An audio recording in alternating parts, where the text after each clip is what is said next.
Good morning, everyone. I request all of you to please switch off your mobile phones or keep it on silent mode and maintain decorum throughout the ceremony.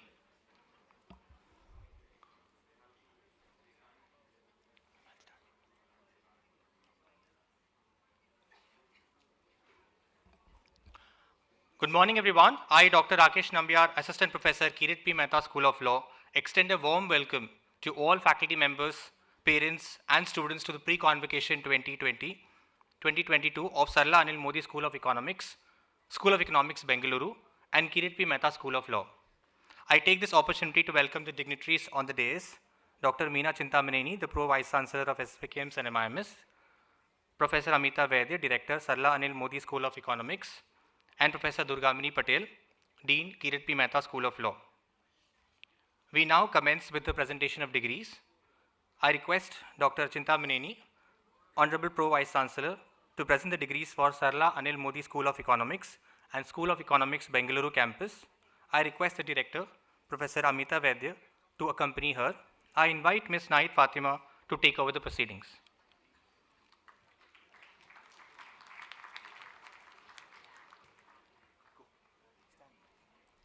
Good morning.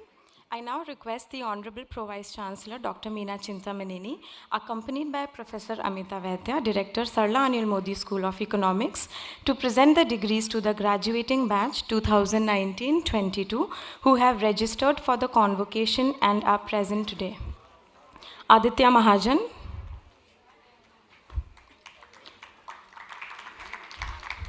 Anand Kole,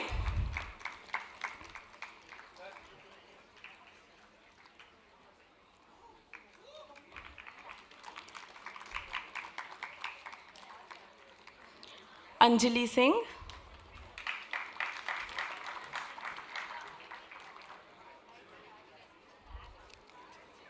Ankita Saha,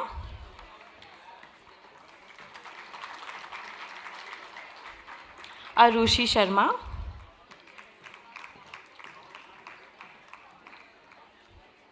Ishmeen Kaur Chawla,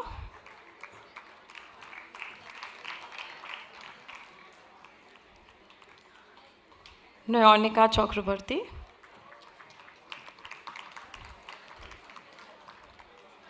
Paul Bithapudi,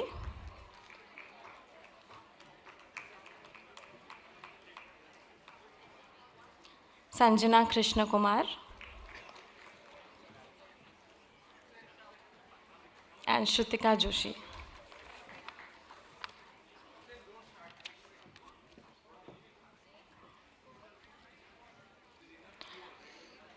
I now request the Honorable Pro Vice Chancellor, Dr. Meena Chintamaneni, accompanied by Professor Amita Vaidya, Director, SARLA Anil Modi School of Economics, to present the degrees to the graduating batch 2019-22 who have registered for the convocation and are present today.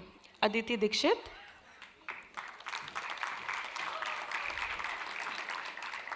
Ananya Maheshwari,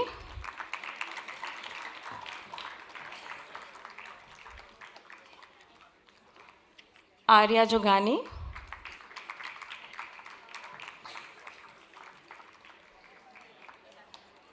Aryaman Pasricha,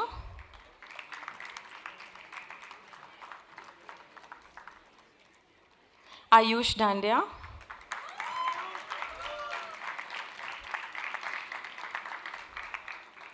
Chahat Sharma, Chirag Bothra,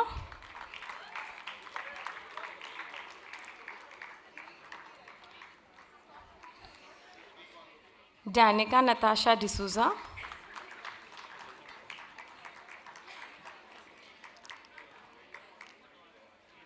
Dhruv Malia, Dylan Kakkanar,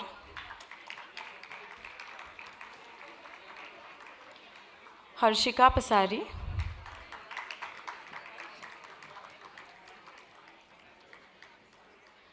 Rishikesh Jain,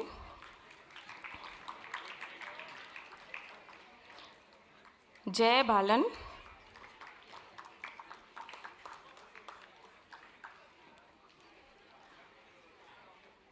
Jatin Nainani,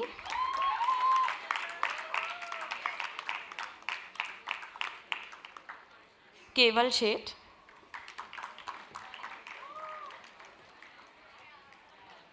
मिधुषी Digha,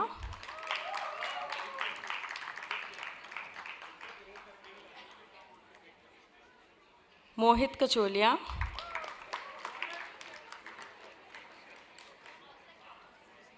Nishant ससने,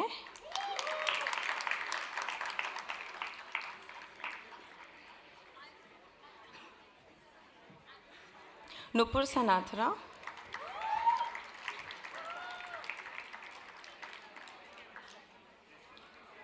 Umisha Rastogi,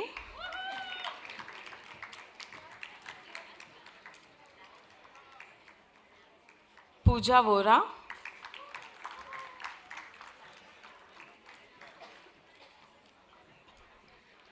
Pranav Sharma,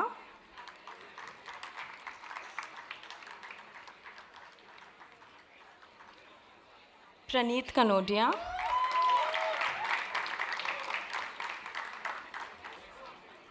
Prisha Shah,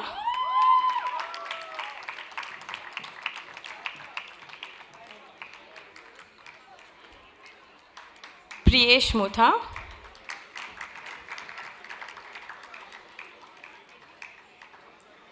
रिया अग्रवाल,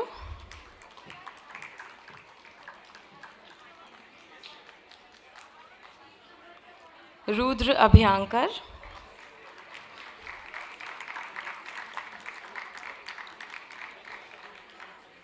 समर्पण घाटे,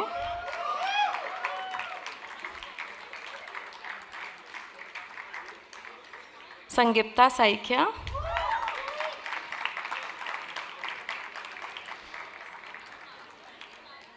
संस्कार जैन,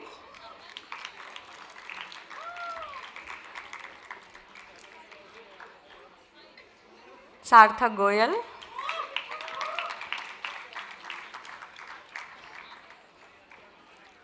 सिंधुजा खेतान,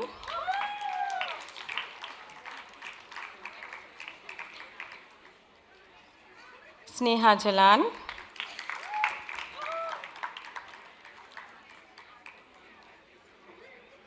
सोहित बासु,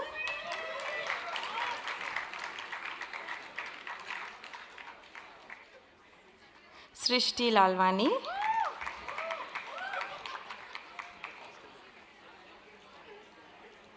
सुहानी नरेन,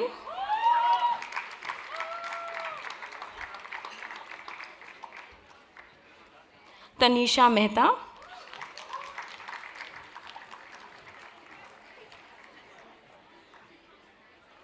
तन्मय शाह,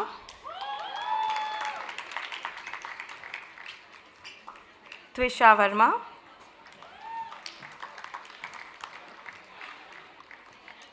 वरुण बंसल,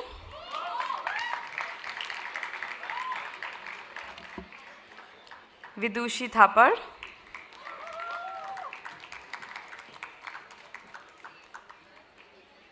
यश अग्रवाल,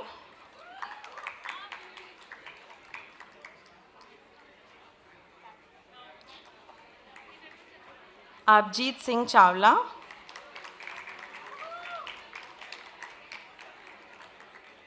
अबीर कठियायन,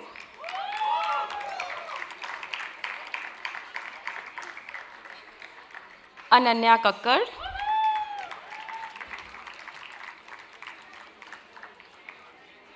आर्या पेडनेकर,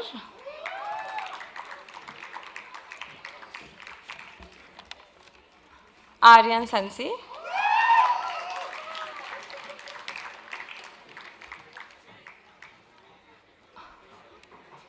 आयुषा तिरकर,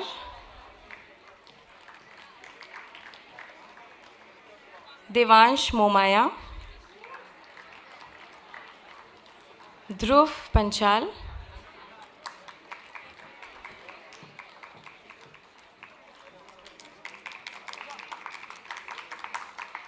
हार्दिक सेखानी,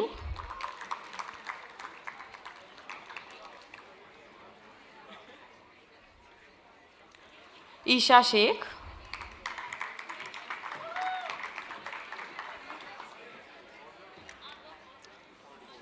जनक Gupta,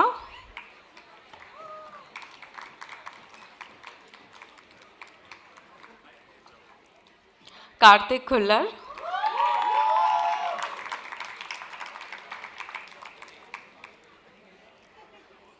Krishna Singh,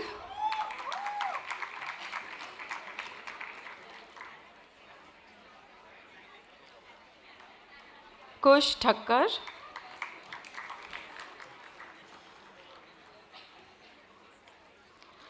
Mihir Merani,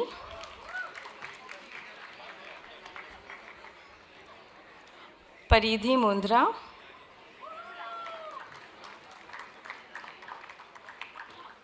Raghav Agrawal, Rishabh Bandela,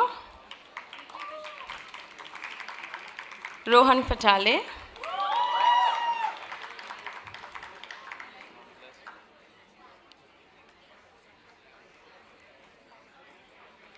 Ronit Khanna,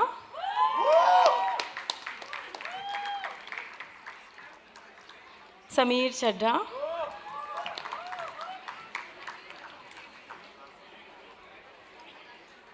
Shivam Vadva,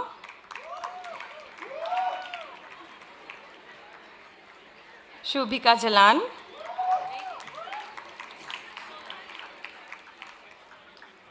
Sohini Majumdar,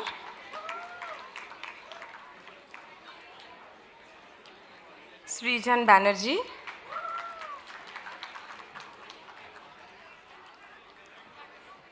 Vaidehi Kamdar,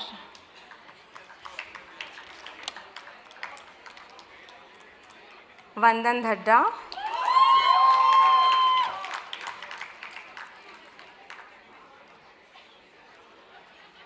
Vedansh Agarwal,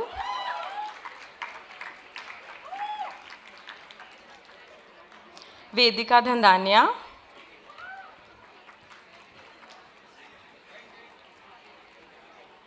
Vidhi Agarwal,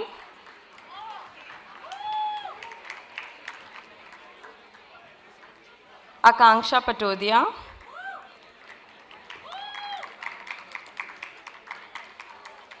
Abdul Moiz Manir, Aditya Chaudhary is not here. Akash Leena Devanji,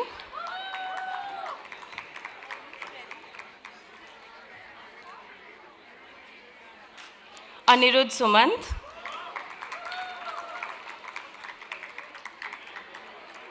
Anuj Khandelwal,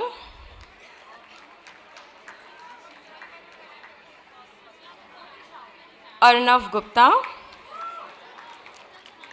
Students, can we please have a round of applause for these graduating students? Arshi Verma, Aryan Verma, come quickly.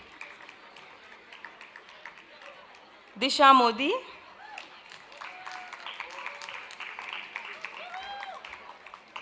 Dwij Dutt,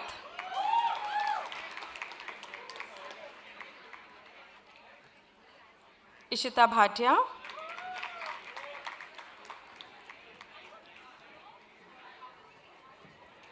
Jessica Kaur Dham,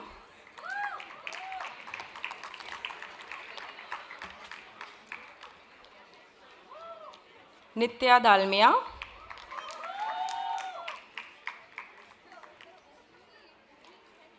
Pradeep Vikram,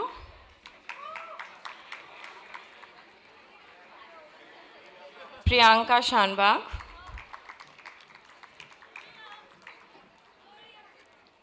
Riya Mali,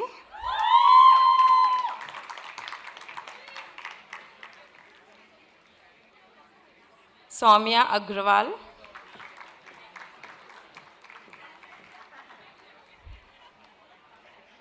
Saurabh Gattani,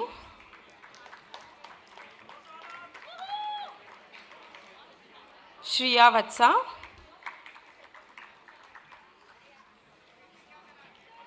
Shreya Mohan,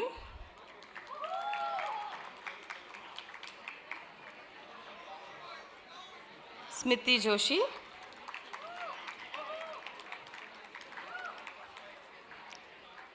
Varish Seth, Vedant Taparia,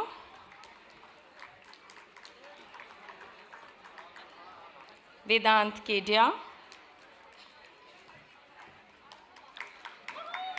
Vedika Agrawal,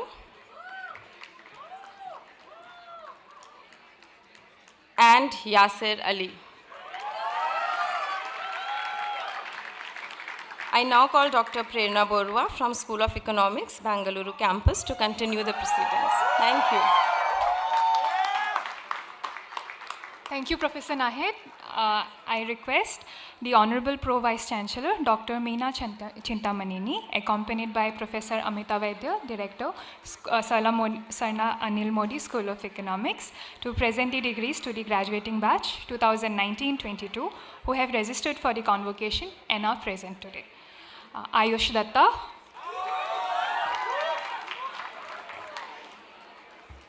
Aditya Chaudhary, Agnil Thomas,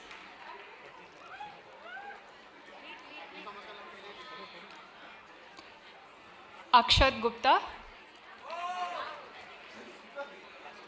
Aman Khan, Anirudh Jain,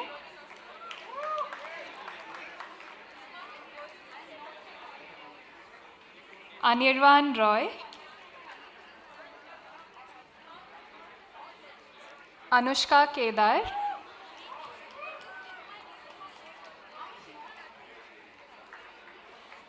Arpan Das,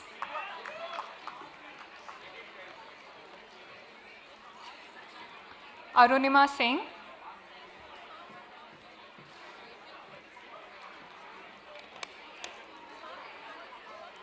Bhavya Arora, Diksha Agarwal,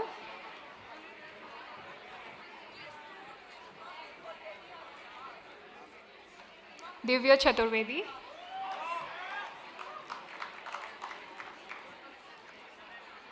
Inesh Mahajan,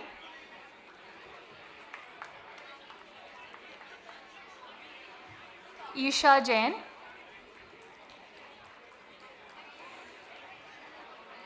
Janvi Agarwal,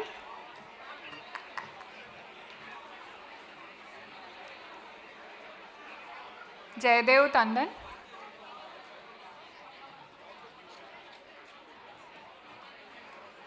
Jasmine Surana,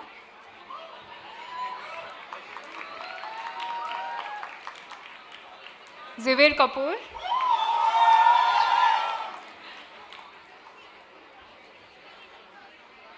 Kaveen Gupta,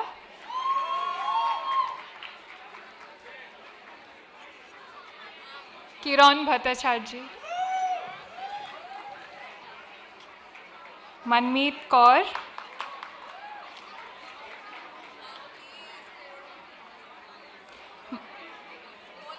Manya Dodani,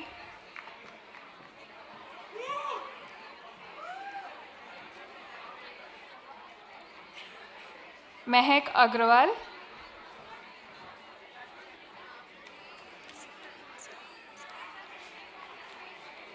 Mridula M,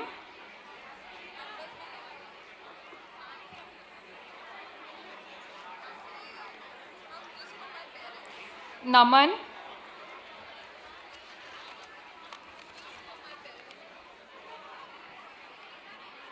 Nishtha Gupta,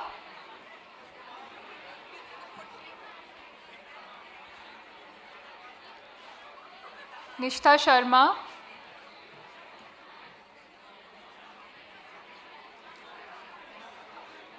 Omkar Kale,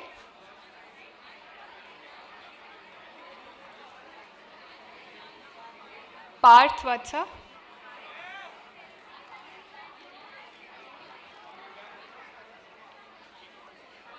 Ragini Agarwal,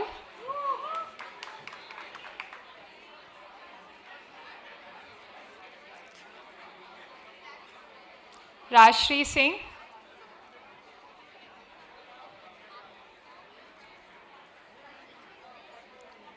Ritam Sinha,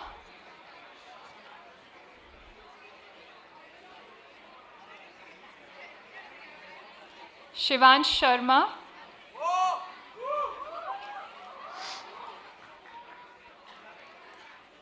Shreya Biswas,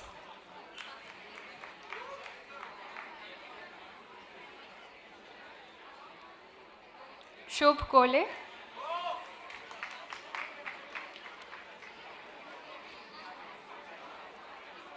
Siddhi Shah,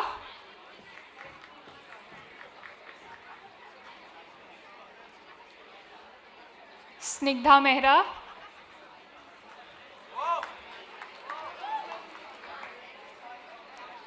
Taru Sharma,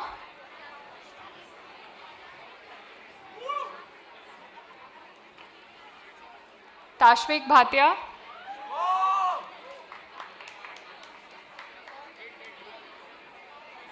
Utkarsh Kashyap,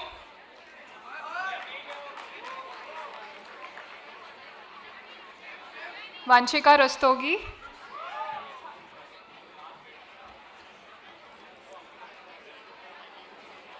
Vedant Khanna,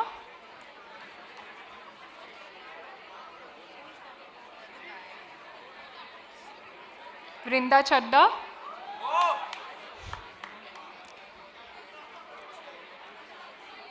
Yuvraj Srivastav, Sanskriti Sawant,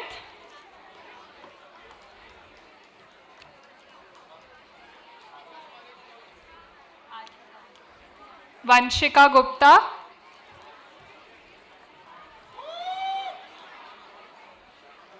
Aryan Tham.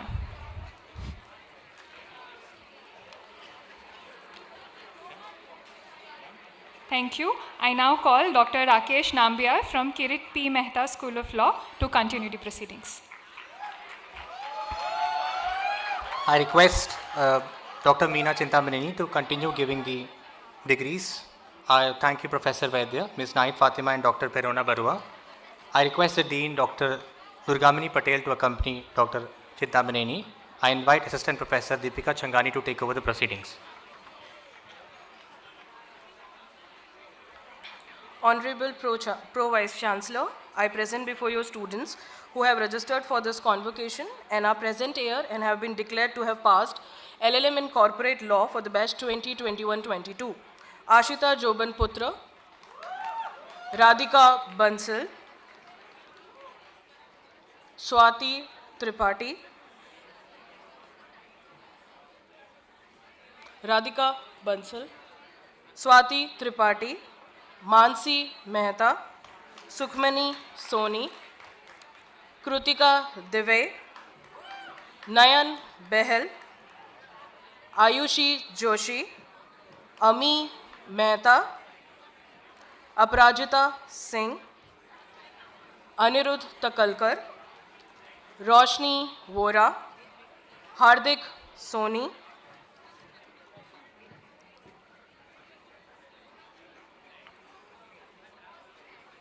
Riddhi Vadodaria, Mridula Tavde, Sakshi Verma,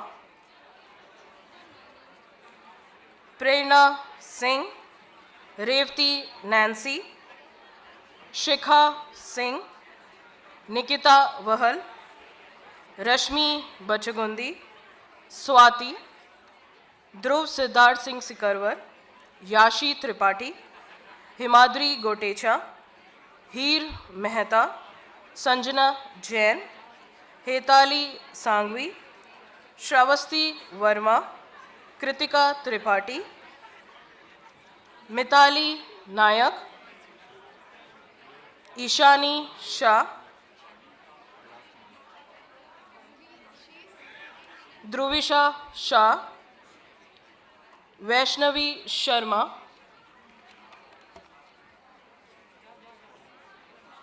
for Intellectual Property Law, Fiani Shah, Megha Thakkar, Anvi Bansali, Aurangati Chaitanya,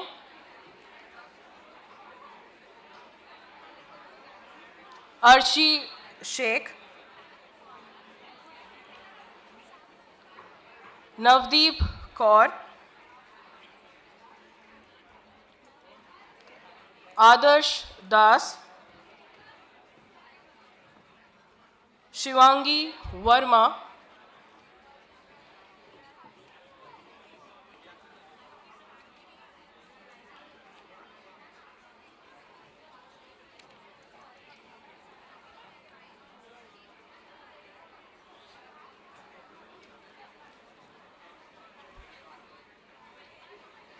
अखिल दिगंकर,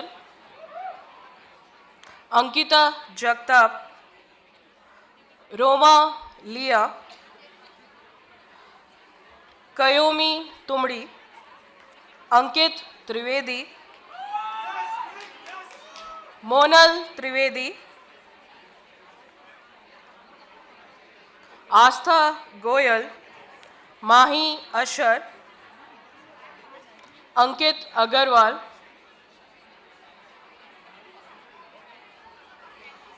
साक्षी महाजन,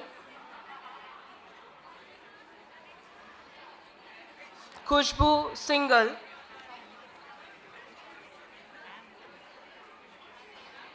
साक्षी भोसले,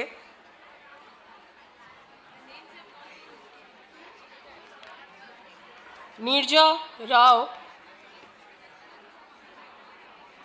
यशवी शाह, यश मिश्रा, साक्षी मने,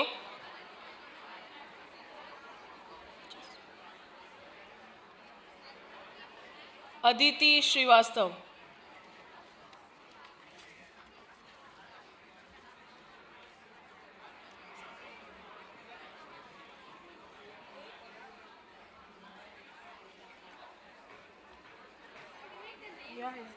Yes, ma'am.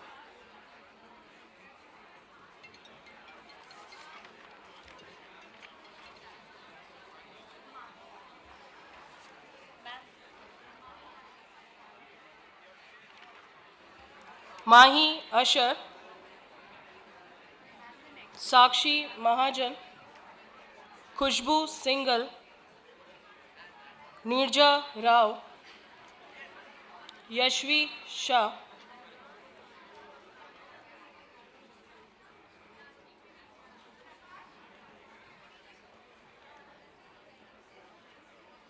Yash Mishra,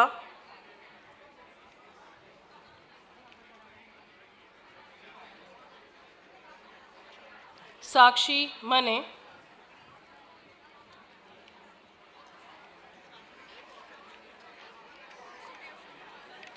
For Constitutional Law, Dhruti Karya, Annapurna Pillai,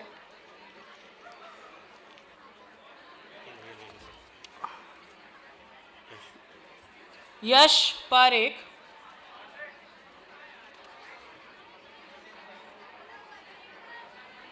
Siddharth Mehta,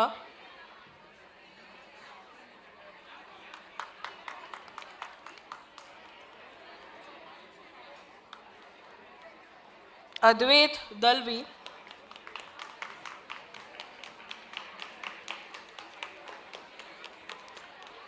Tanzila काजी,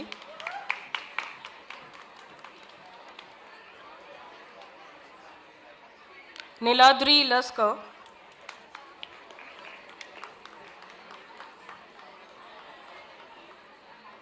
यश कटारिया,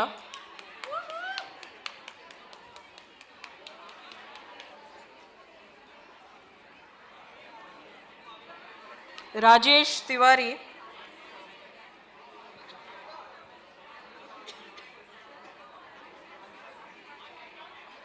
देवी सेठ,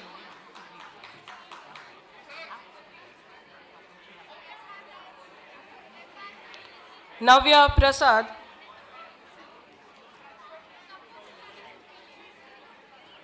मुस्कान Agarwal,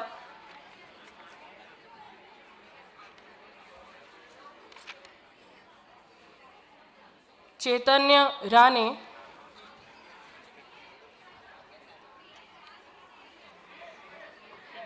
For Financial Regulations, उद्यान अग्रवाल,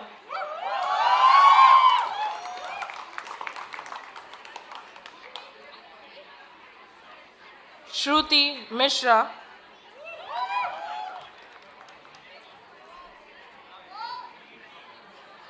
रिद्धि नाटेकर, तीर्था Dalvi,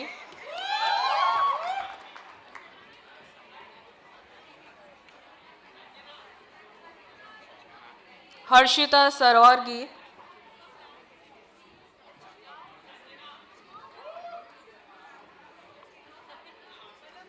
Jayaraj Popat,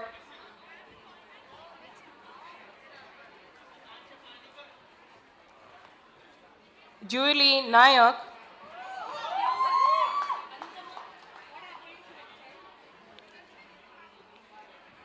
Kaustubh Talele,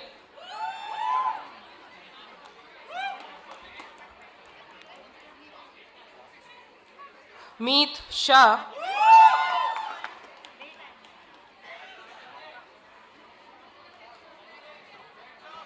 Akshay Raurane,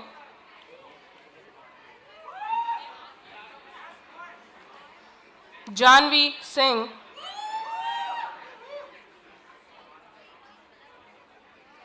Yashvi Parekh,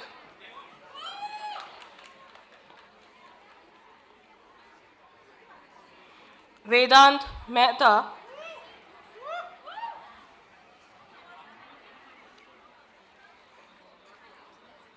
Vinay Nair,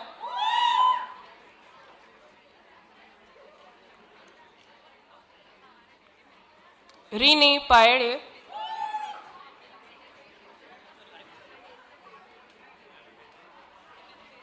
Purti Mohata,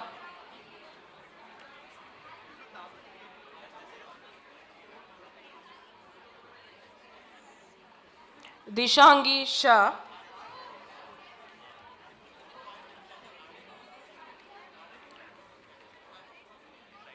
Dhruvi Patni,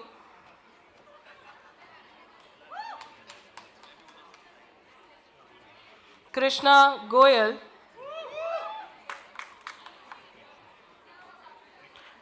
Dipanshi Gupta,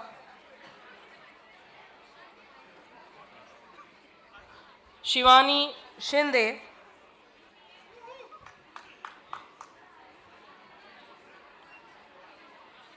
Nimil Mehta, Jaisal Dosi,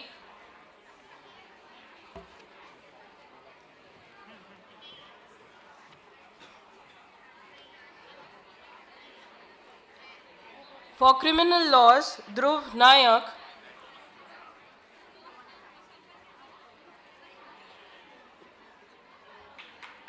Ashna Talwar,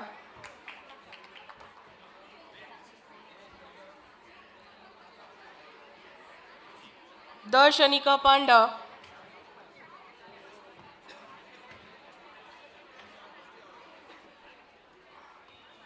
Tejas Kotalikar,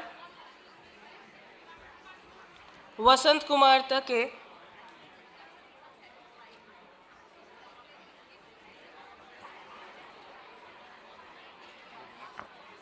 Omendra Kaushik,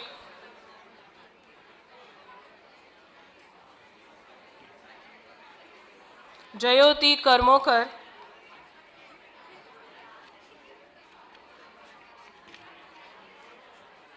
and Ayush Chandra.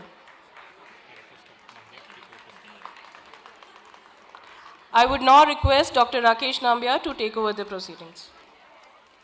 Thank you, ma'am. For BA LLB Honours, Krushit Divetia, Kirti Khanolkar, Sanjana Khatri, Akansha Panikir,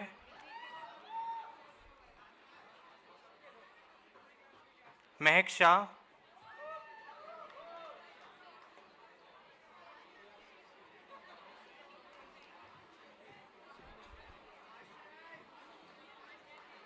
हेता ठक्कर, संजय कुमार जैन,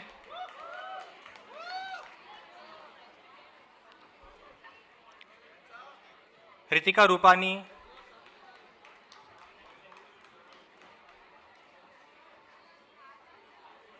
भूमिका वीरा,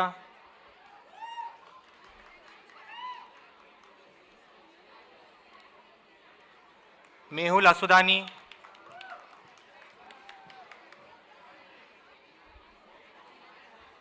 आयुष गुप्ता,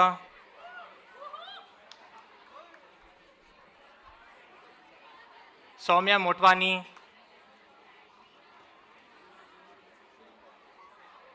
सुमना रॉय चौधरी, अनुजा सारस्वत, सिद्धांत स्वेन, आकांक्षा अकेला,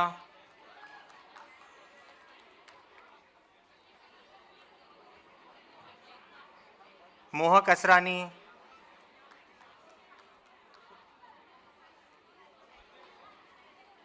इकमीत कौर गांधी,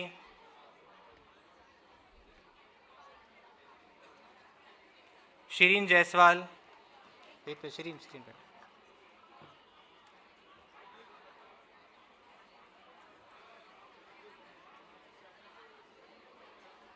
गो Shirin Jaiswal,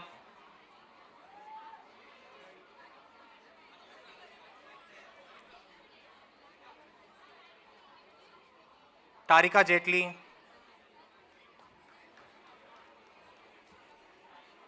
John Koshi,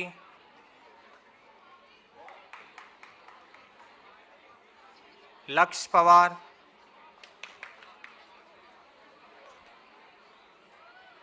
Rudra प्रसाद,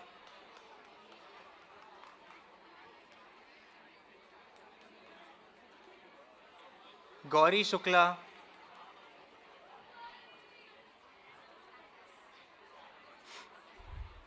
Saumya Singh, Abhishek Yadav, Shaila Lamba, शैलाश, Vishnu चेंगत, सुविज्ञ Buch,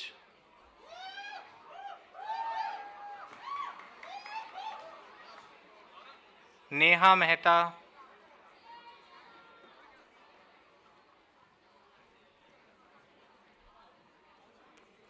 Ananya Chaturvedi,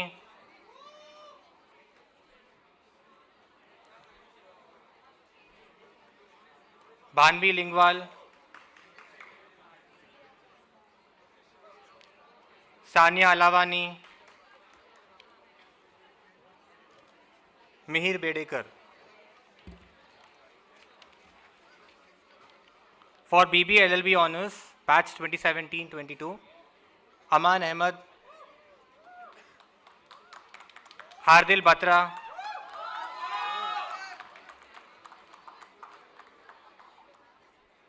Savi Dhada,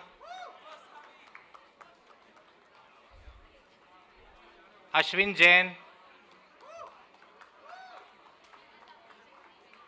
Garima Jain, धर्मी जिलका,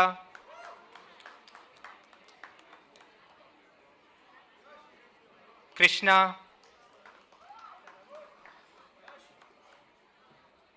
अनन्या मोहापात्रा,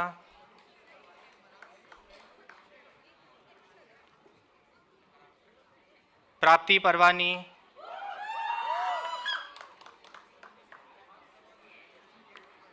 जानवी शाह, समीक्षा शर्मा,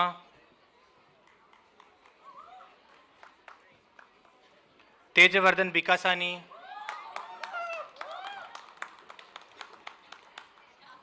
प्रक्षित बैद,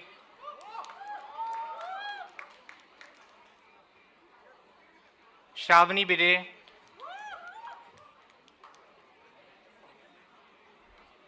निधि चौधरी,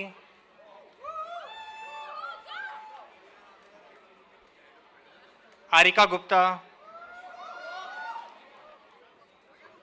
गोपिका मुंद्रा, हर्ष फोफालिया, Avani Rathore,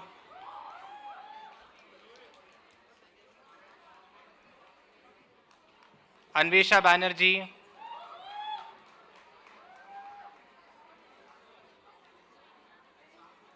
Ayush Desai,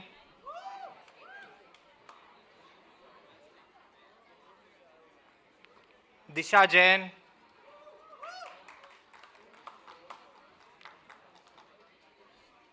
Nehal Jain,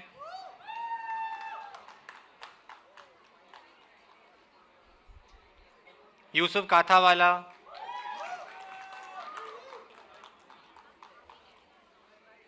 Gaurang Ranjan,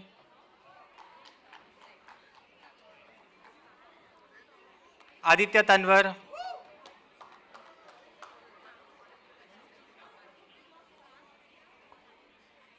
Savio De Cruz,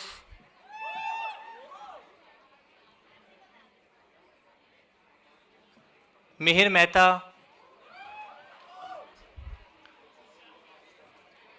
Charmi Shah,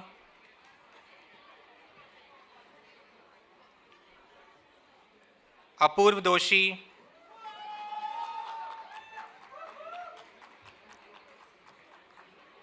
Rajiv Tekwani, Yash Bajoria, Aryan Luka, Sarang Soni,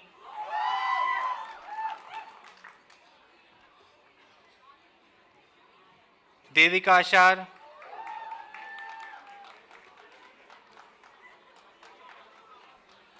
Vaibhav Gwalani,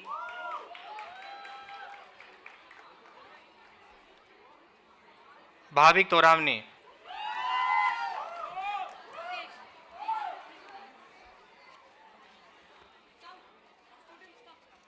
Sohini Banerjee,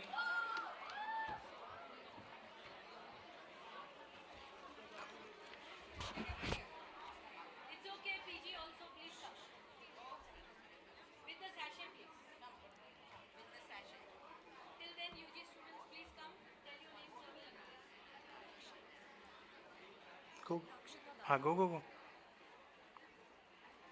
Rakshita,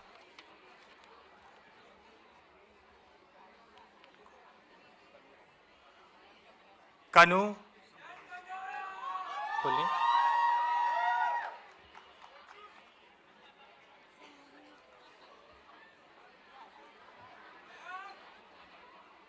Mohini Singh,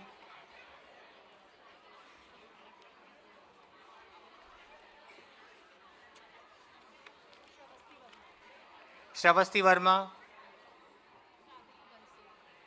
Radhika Bansal, Yash Desai,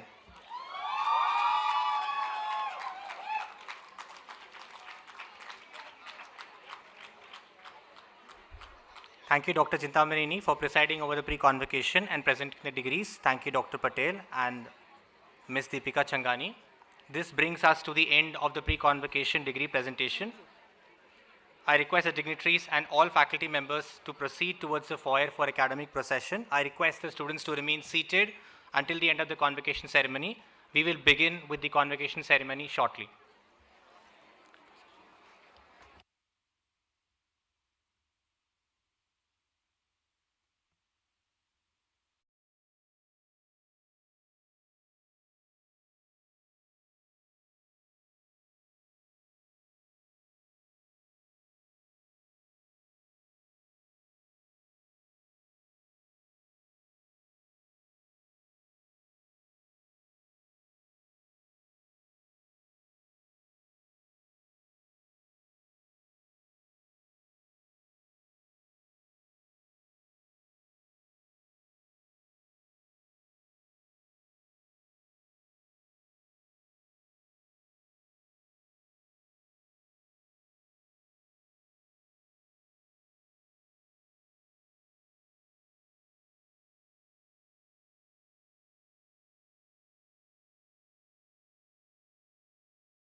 to the Convocation Ceremony 2022 of SARLA ANIL Modi School of Economics, Bengaluru, and KIRIT P. MEHTA School of Law.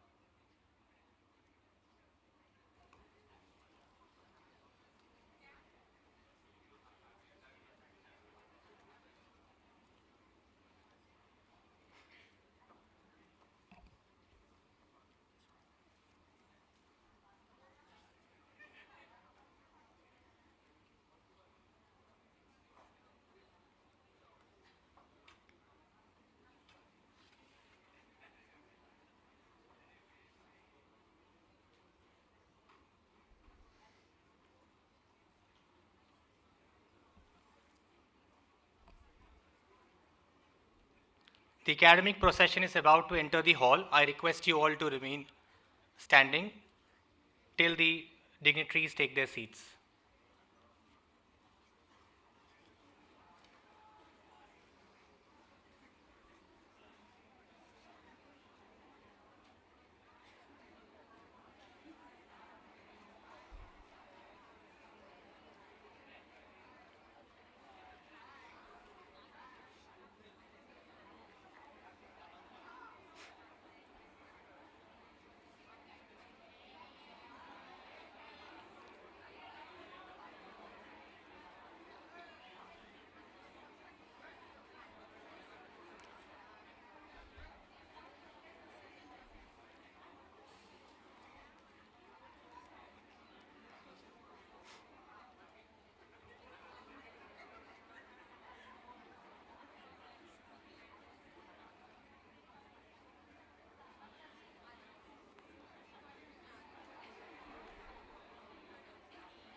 Give a big round of applause for the academic procession that includes the Honorable Chief Guest, former CEO and MD Tata Consultancy Services, Mr. S. Ramadurai, Honorable Chancellor's nominee and Vice President Shri Bharat Sangvi, Vice Chancellor Dr. Amish Bhatt, Pro Vice Chancellor of NMIMS Dr. Meena Chintamaneni, Director SARLA ANIL Modi School of Economics, Professor Amita Vaidya, Dean KIRIT P. MEHTA School of Law, Dr. Durgamini Patel,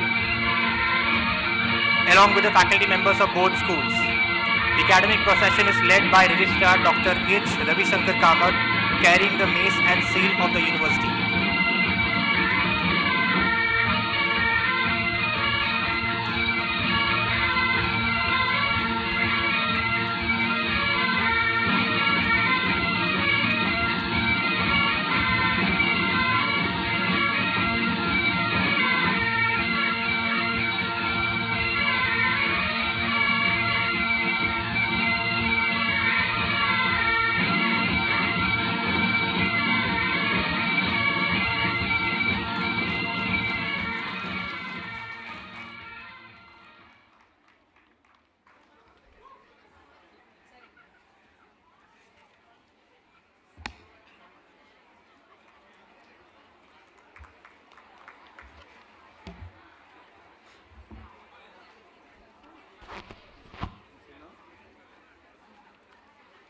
Thank you all. Please be seated.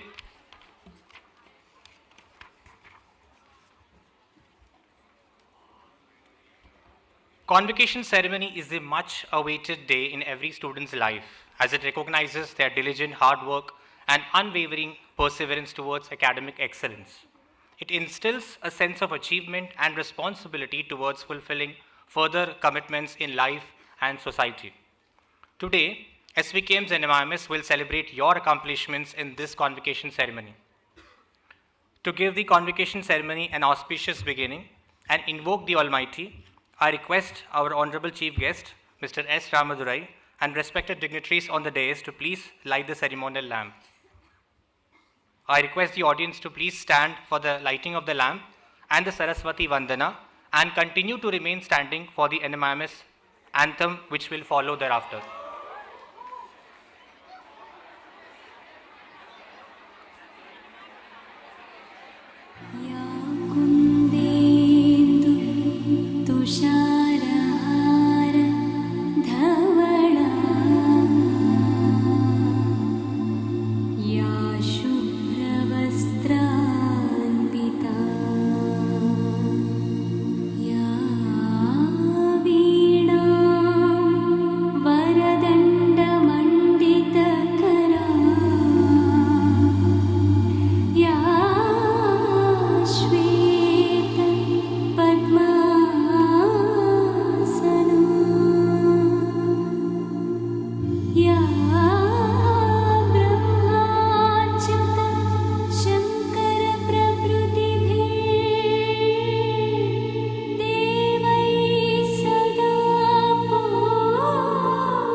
We will now have the NMIMS anthem.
Thank you all. Please be seated.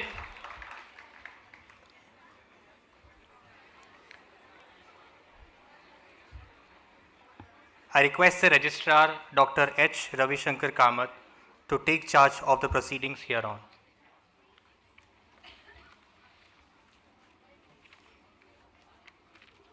Good morning, everyone.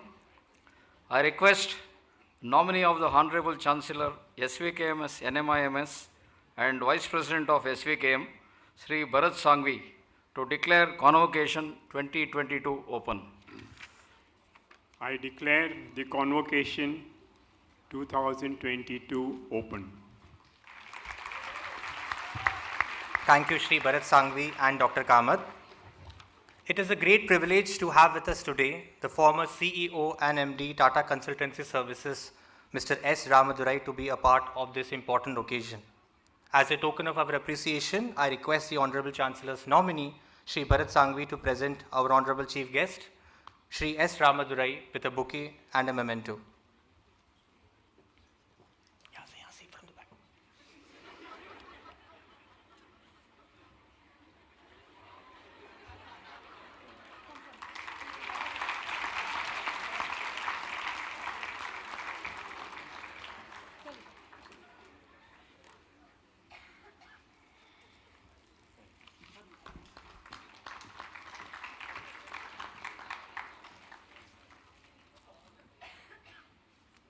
Thank you, Shri Bharat Sanghvi and Shri Ramadurai.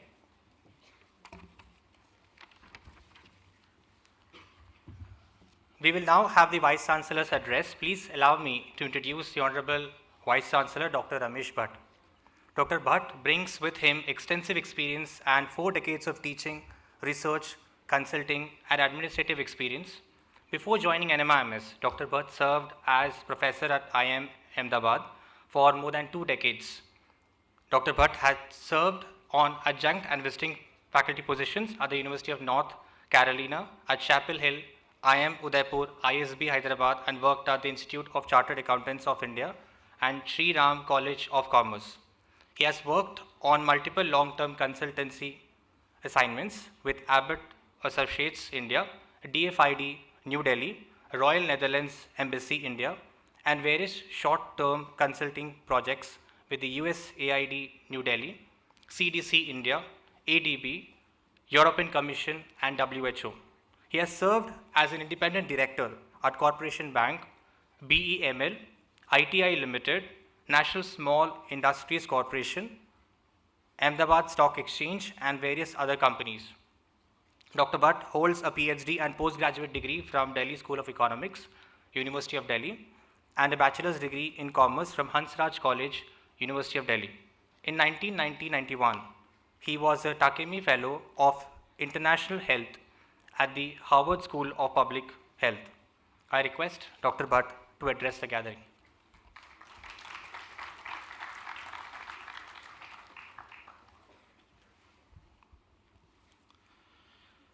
Well, chief guest of the day, Shri S. Ramadurai ji, who is a former CEO and MD of Tata Consultancy Services. Shri Bharatbhai Sanghvi ji, nominee of the Honorable Chancellor. Dr. Meena Chintamaneni, Pro Vice Chancellor. Dr. Ravi Shankar Kamath, Registrar.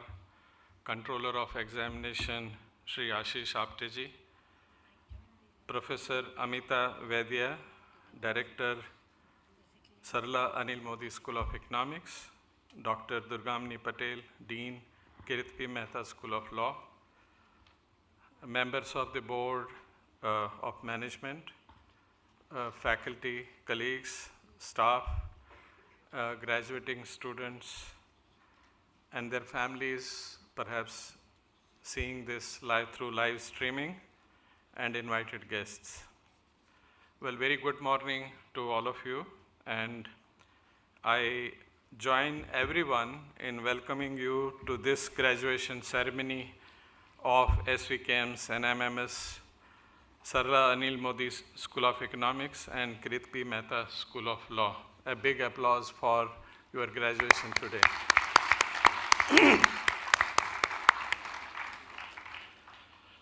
Well, we are glad that we are celebrating your graduation in person after a gap of 2 years. This is really a proud moment for all of us. Your graduation today is really victory in many senses to you and all of us, particularly coming out of catastrophe, where the greeting tone used to be, "Am I audible?" I'm glad we all came out of the crisis consistently learning and growing. It is indeed my great pleasure to welcome our chief guest of the day, Shri Ramadurai ji, who when I was growing and when I was my college and the previous assignments, there was not perhaps a single day when we were not talking about the company which he was heading at that point in time, Tata Consulting Services, where he joined in 1996 and raising its revenue from $155 million to almost $6 billion at that point in time. And the company today is 26 billion as per the 2021 sales figures. So we are really having great privilege of one of the legendary figures in the industry who has been consistently, I think, performing and turning out to be one of the best and admired companies in India and in the globe actually today. And my warm welcome to you, sir, to celebrate the achievement of our graduating students today. I also welcome our Honorable Chancellor's nominee, Sri Bharat ji. I immensely admire him for his mentorship and guiding us to take the NIMS to new heights and really making it a global university. My heartfelt congratulations to all of the students who are graduating today, and I, along with all my universities, faculty, staff, management, join in congratulating you. Well, your parents must be delighted today, and the NIMS University gratefully acknowledges their contribution to making it possible for you to reach to this stage. Well, you joined this extraordinary institution to explore and enrich yourself. You made new beginning, explored new horizons, and engaged in a whole range of academic ventures. Today you graduate from the university as an enriched person with outstanding achievements. The enriched learning you had during your education would have helped you to build analytical thinking and problem-solving abilities to convert challenges into opportunities and with an understanding of context and the marketplace. The quality will make you professional of par excellence. You also graduate someone having gone through a rigorous curriculum and after testing yourself. During your learning journey, you engrossed yourself to explore the process of creative thinking, understand the context, imbibe contemporary thinking and advanced technology, learn from the past, envision the future, and redefine and put forward value-creating responses. Your training of critical thinking and out-of-box innovative approaches helped you to contemplate on multiple diverse planes. This is a skill and your ability to juggle between opposite thinking processes which gives you an edge in delivering socially relevant solutions. Your inclusive approach and your commitment characterizes the NIMS University. I'm sure your training has helped you to imbibe evolved communication skills, focusing on visual, oral, written, graphical, akin to the metaverse, to translate your ideas into reality. You have all the skills to develop unique syntax and the language not only to communicate your ideas to others, but also to ideate and develop new concepts and effective solutions. You graduate someone who understands the importance of collaborative processes and working with empathy. NIMS has added value not only to your learning journey, but it has also added to the footprints of the university. I must say that you are going out in the world with excellent NIMS credentials. Wherever you go and whatever you do, your actions will be like your fingerprints, proof of where you have been and what you have touched. Well, every completion has a new beginning, and the accomplishment of your graduation today marks a successful and proud entry into your future endeavors.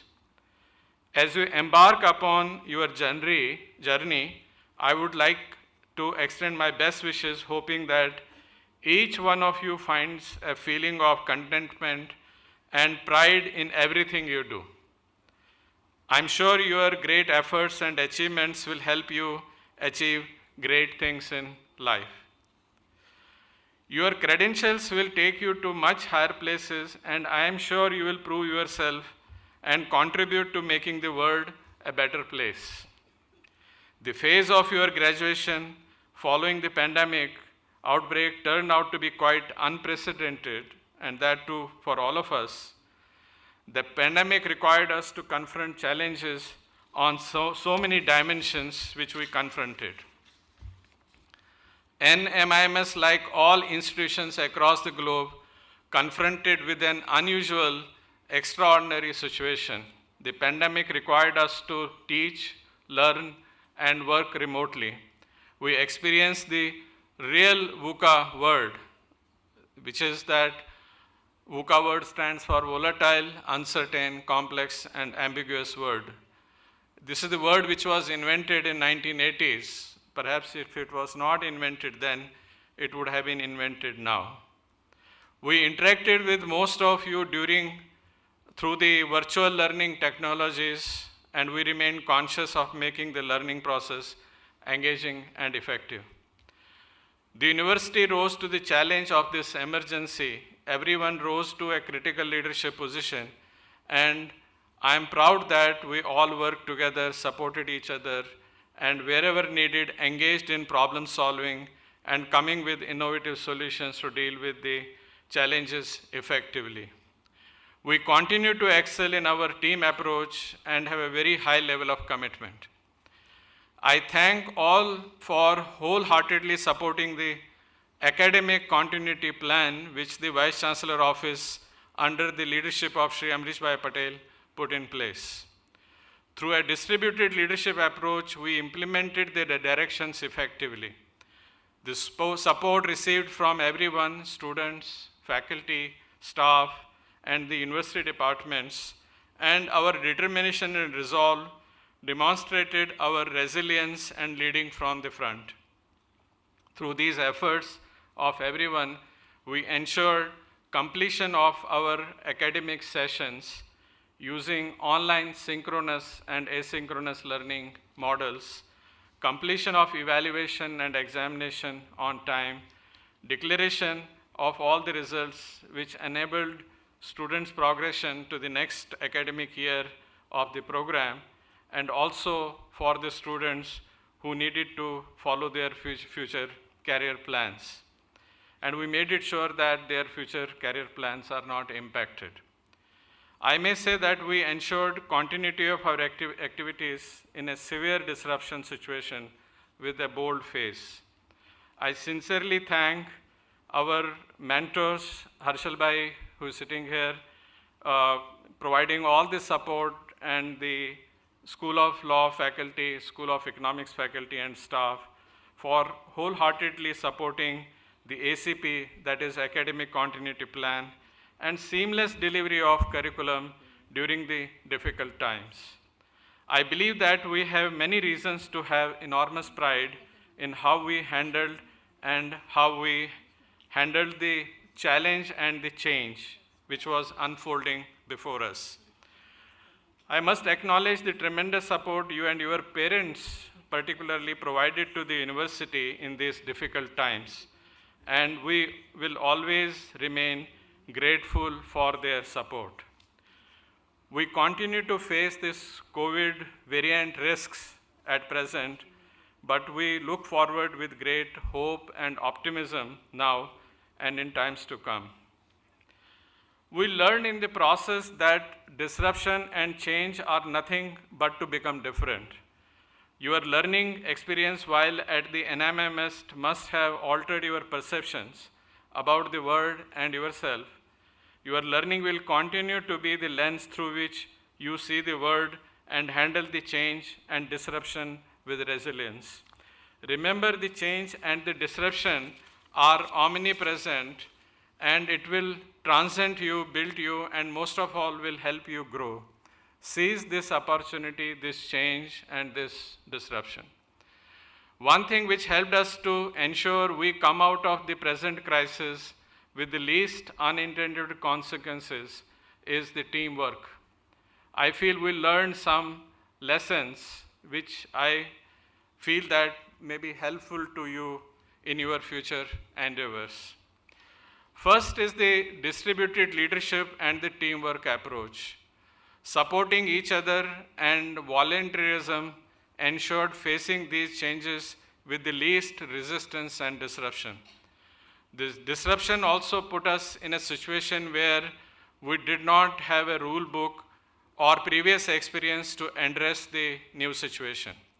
We all faced unstructured situations where the solutions were worked out after in-depth understanding of the processes and exploring the way forward. I would like to encourage you to see how the distributed leadership model and the volunteerism around the organization has become an effective tool in handling the disruption and change. Second lesson, which is very important, is that facing this VUCA word, volatile, uncertain, complex, and ambiguous word, helped us to understand gave us some deep insights. I think the learning is something very useful. And I'm just summarizing on these 4 dimensions, what were the key learnings. So make sure that I think you develop these lessons as part of your attitude in future so that you excel in life. As you move forward, make sure that dealing with volatility, which is the first word of this VUCA word, when you are dealing with the volatility, you developed an attitude of responding and not reacting. And I'm sure that the education at NIMMS would have given you the understanding and the difference between what is responding and what is reacting. So make sure that you respond to situations and do not react. Second is the handling uncertainty. Make sure you are not allowing your fears to avoid taking risks. When you take risks, there is a very high possibility at times you may fail. I think it is important in life to learn that how to fail and how to learn from that failure in life. Life hereafter will be somewhat kind of an learn, unlearn, and relearn process actually. It will be the kind of a cycle, the way the world is changing, even at my level, I think it is not a week goes by, I have not learned something, some new technology or some new platform or some new application. So it is the life that you have to follow. You learn and fast unlearn what has become irrelevant and relearn something very new.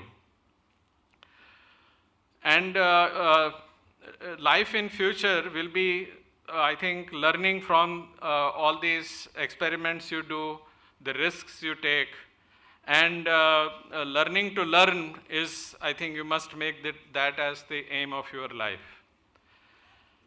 Third is the dealing with the complexity. So to address the complexity, ensure you are able to see and perceive with clarity.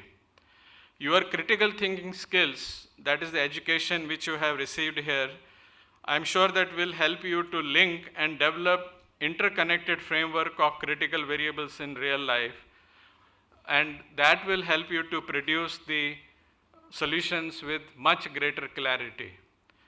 Make sure that the education which you have had during the years at NIMMS, you make an effective use of to bring the clarity of the problems you are going to handle and solve in life. And the last is the make sure you spend some time on contemplation and meditation to quiet your mind, to make meaning and to find out the solutions and how to handle the ambiguity. So unless you calm your mind, I don't think one is able to deal with the ambiguity kind of a thing. So put your knowledge and skills, all the learning you had done through these 4 positive attitude tests, which I call them the 4 positive attitude tests. And handling the VUCA challenges in life will be your superpower, and these powers will give you an extraordinary ability to handle the future. So on this day, we also fondly share with you and our graduating students about our achievements and our future aspirations. NIMS is very proud to see the contribution of Honorable Chancellor Shri Amrish Bhai Patel, our trustees, our faculty, our staff, students, alumni, and all our stakeholders taking the NIMS to new heights. NIMS is a 4-decade-old premier university in India. Over these years, university has emerged as one of the most credible institutions of higher learning, as reflected by several rankings, ratings, shareholder confidence, and reputation. And I'm very proud that you will now become a proud alumni of NAAC A+ accredited institution, a status which is granted to only 29 universities in India, which is out of 1,000 universities. So you are going to be the proud alumni of this university. Our School of Economics and School of Law are among the top ranking institutions in India today. Our various other schools such as management is AACSCB accredited. Our 5 engineering programs are ABET accredited. And this accreditation kind of an award is granted to top 5% institutions in the world. NIMS is taking forward the assurance of learning process to strengthen the learning ecosystem along with several global partners, various partnerships with the leading universities of the world. Students have made a mark by winning several awards at national and international levels. The schools have put a lot of effort in strengthening industry partnerships, case competitions. I think moot court competition has been one of the finest competitions we have been running on our campuses. Debates, seminars, conferences at national and international levels. I congratulate all the teams and the mentors and particularly faculty who have mentored these events and achievements and made these achievements possible. I'm also very proud to say that the university during the last few years has been in forefront of starting the many new programs, particularly the programs in the areas of the entrepreneurship, data sciences, psychology, data analytics, digital transformation, artificial intelligence, and cybersecurity. Our students and alumni are highly sought after in national and international firms for their contemporary approach towards defining the problems and solving them with highly evolved tools, analysis, and communication. We recognize the contribution of all our alumni to the industry. While we continue to strive best, our new path is to reinvent ourselves and invent new things. We are determined to pursue our goals of knowledge creation, enhancing teaching and learning excellence, making NMIMS known for the academic excellence and the most preferred place of learning, and aligning stakeholder and meeting their aspirations. Okay, now let me come to some of the important lessons, I think, which from the recent movies I have picked up. I somehow liked the movies and the lessons which we learned from them. I know some of the recent discussion among the students has been on the sequel movie of Top Gun Maverick. I'm sure you would have watched that movie. Well, I like this movie for the belief in learning power of human being, and particularly the protagonist in the movie but also the belief in the sustained power of learning to teach and help others. I hope in your life you will follow the path where you not only recognize the learning power of the human being and have strong belief in that, but also the sustained power of learning to teach and help others. The movie epitomizes an interesting contrast and link between past and present, machines and human beings, relationships and regrets. As you graduate, age will bring wisdom, but like Maverick, always remain the best. You know that Tom Cruise has aged over the years. When he 36 years back appeared in the first Top Gun movie, he is now quite aged, but age brings wisdom, but remain the best like the protagonist in that movie.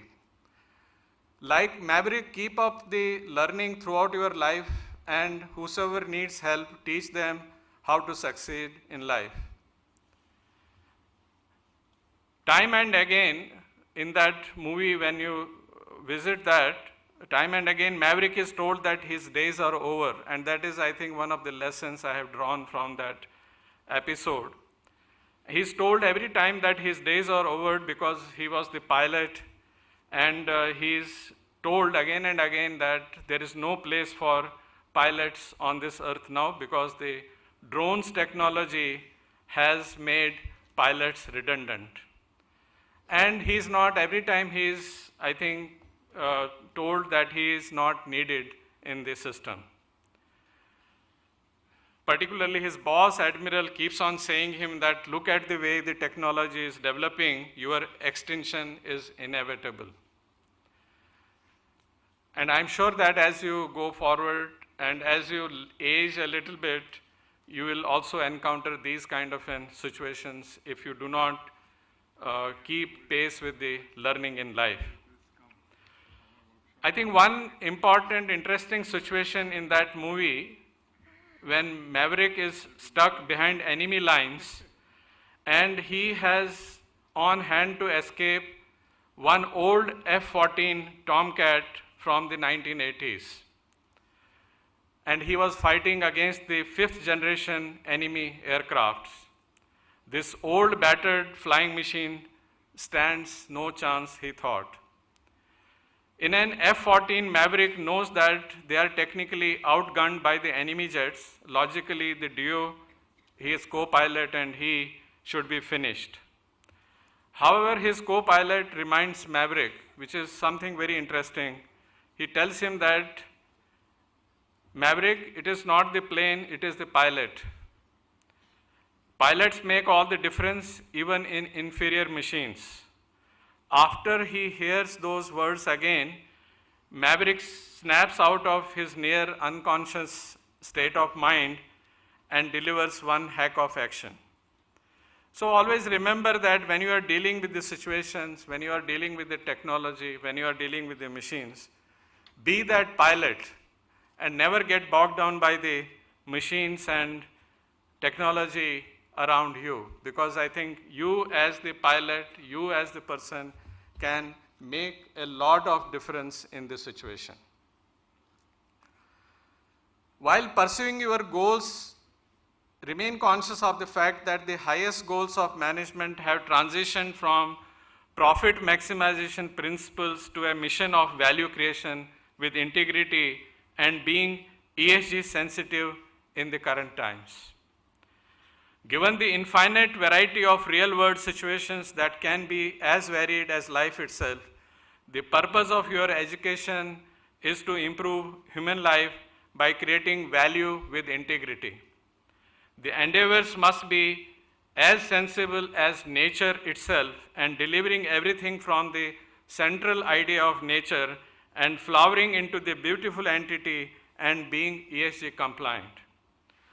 All along, wherever, whenever your roles transition from your current roles to the expert levels and getting into the higher levels of management, decision making, decoding the prevailing contemporary business and social discourses through your education, understanding, and expression. Make sure that ethical value creation is always your North Star to guide you in your life. I'm sure that the civil engagement programs and outreach legal services programs would have made a lot of difference in your wisdom, strength, and understanding the power in community. You should not forget this lesson and make it mission of your life to find and build community wherever and wherever you can. Well, years from now, when you look back, I assure you that you will feel nothing but proud of your alma mater. The last 2 years of learning, particularly post-COVID experience since March 2020, and experience from remote and attending online classes, you may like to recreate your NMIMS experience which you missed during that time, at least some of it. But how? You may consider visiting us as frequently as you can. And I assure you that the soothing piano tune of Bach and Beethoven will greet you at the quadrangle during the lunchtime at our main building. You may spend some time to have a view of lovely sunset from one of the corners of the lounges, or visit the Juhu beach, or join me or your favorite faculty for a vada pav or a cup of coffee at the Prithvi Theatre or Starbucks around the corner. I'm sure that you know there is a Prithvi Theatre and Starbucks somewhere very near the corner. So you are most welcome to join me or your faculty to share your achievements and your learnings in future. But I am sure wherever you go and you will create your own music parallel to the Bach and Beethoven, and you will make it a point to see the sunrise and sunset once in a while. And when you feel lost in the entangled web of challenges, know the way out is very simple. Speak to your family, friends, and teachers. May I close by saying we really live in a challenging times. Great events are on the march in the world today. Borrowing from the history, this is not the time for defeatism. This is a gripping time, and anybody who believes in things and who would like to see a life full of happiness and contentment ahead need to join this battle. God give us strength to face this challenge and give you the strength to do the best in your life. Do good things and make sure you create legacy, and one day you can say with pride that you did extraordinary things. Always remember, the school is yours, the university is yours, and it will always be yours. God bless you, and बहुत शुभकामनाएं to everybody.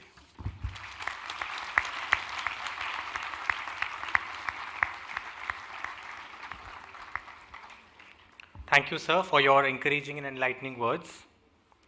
Here at NMIMS, we are part of an incredibly dynamic and enthusiastic academic environment made possible with the efforts of our students, faculty, and administration. We will now take a quick glance at the academic progress in our respective schools. The leaders of the two schools will share a report for the academic year 2021-22. I request the director, Professor Amita Vaidya, to present a review of SARLA ANIL Modi School of Economics and School of Economics, Bengaluru for the academic year 2021-22.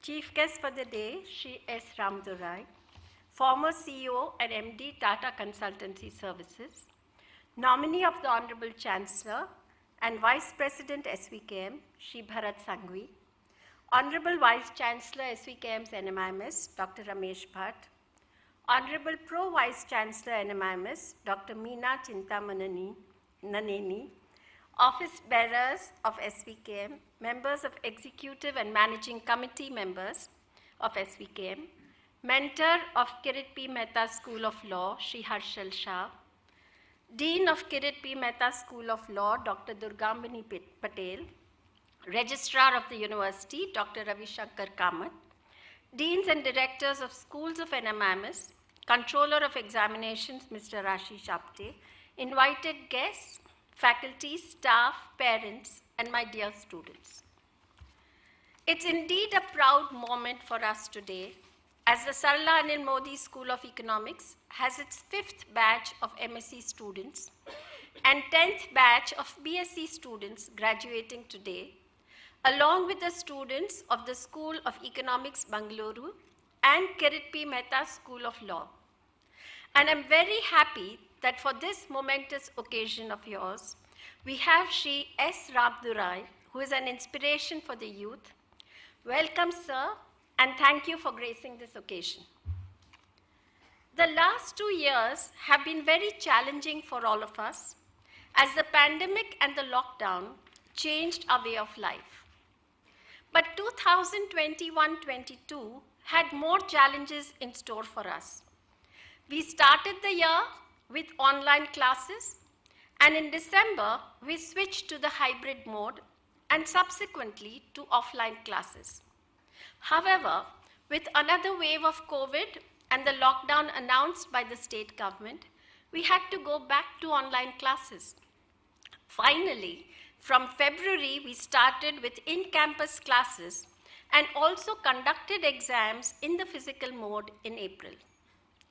The changes were enough to daunt anyone, but I'm very proud to say that with the support of the university leaders, the administrative staff, faculty, students, and parents, we were nimble and took the changes in our stride without disrupting the learning process.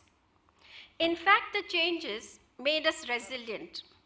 The smooth transition from one mode to the other was possible due to the initiative taken by the university leaders to form an academic continuity plan, which Dr. Bhatt had talked about.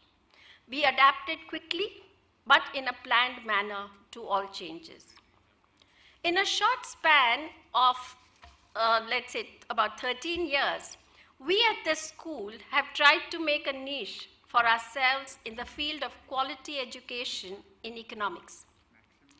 The SARLA Anil Modi School of Economics has been ranked 3rd best emerging arts college by India Today MDRA Best College Survey 2022. Today, 11 students from MSc and 214 students from BSc are graduating from SARLA Anil Modi School of Economics and School of Economics, Bangalore. Of the graduating students, 4 students from MSc and 73 students of BSc have a CGPA of 3.5 or more on a scale of 4. The year 2021 saw a spate of academic activities. The 5th Annual Economics Conference was organized by SARLA Anil Modi School of Economics in collaboration with the Indian Econometric Society in an online mode. The theme was Crisis, Challenges, and the Way Ahead. The keynote address was delivered by Professor Giuseppe Fontana from Leeds University Business School. The conference speech was delivered by Professor Viral Acharya, CV Star Professor in Economics, Stern School of Business, on Banking for $1 Billion+, India's Digital Leapfrog for Financial Inclusion.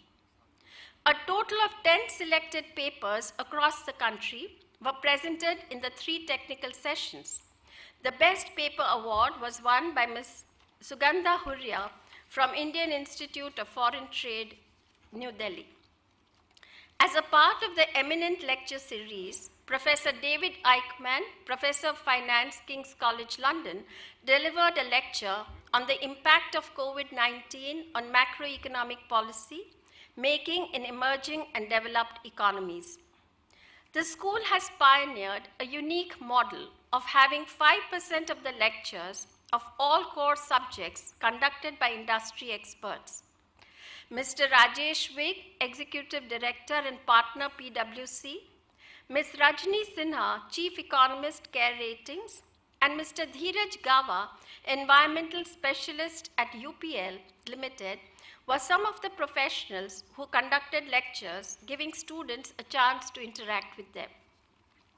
Some of the international professors our students had a chance to learn from were Dr. Sudipta Sarangi, Professor and Department Head of Economics, Virginia Tech, who taught the course of game theory to our BSc students. Dr. Gary Demiski, Professor of Applied Economics, Leeds University, and Dr. Sanchari Roy, Senior Lecturer, King's College. In continuation with the experiential learning that the school believes in, a business simulation course was conducted for the first-year BSc students. Through the various co-curricular activities undertaken, the school ensured that students had a learning experience outside the classroom too. The school conducted book talks, a variety of workshops, and webinars on diverse subjects. The clubs and associations of the school had myriad activities to ensure that students had the camaraderie and connect to give them the on-campus experience even while sitting at home. The school organized an online economics conclave on the theme India at 75, Challenges to Growth and Employment. The keynote address was delivered by Dr. Michael Patra, Deputy Governor, Reserve Bank of India. It was followed by a panel discussion, which was moderated by Mr. Dharamkirti Joshi, Chief Economist, CRISIL Limited, Mr. Ashok Bal, Advisor to the President, SVKM and CEO, India Mining Operations, SL Mining and Industries Limited, Dr. R. Nagaraj, Retired Professor of IGIDR, and Mr. Sugata Bhattacharya, Chief Economist, Axis Bank Limited, were the other panelists. Shastrat, the intercollegiate debate competition, was held online and had 204 participants across the country.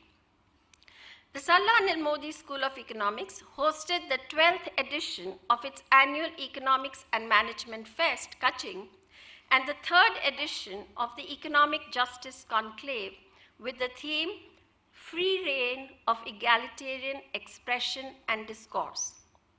Kaching also had the first edition of the Youth Conference, which provided a platform for the youth to discuss and deliberate upon pertinent socio-economic issues of the nation. Annual Intercollegiate Sports Fest Fury 2022 was conducted in a hybrid mode. There were 7 events with over 330 participants from more than 200 colleges across Maharashtra. Some of the notable achievements of the students last year have been Arko Provo Ghosh and Rudila Mikilaneni, students of School of Economics, Bangalore, had their articles published in Deccan Herald and in Econ Infinity, respectively.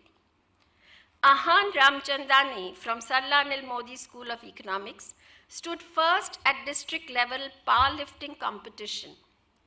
Diya Dikshit of SARLA Anil Modi School of Economics got an internship as Pratham T, Young Fellowship at the monsoon session of Parliament.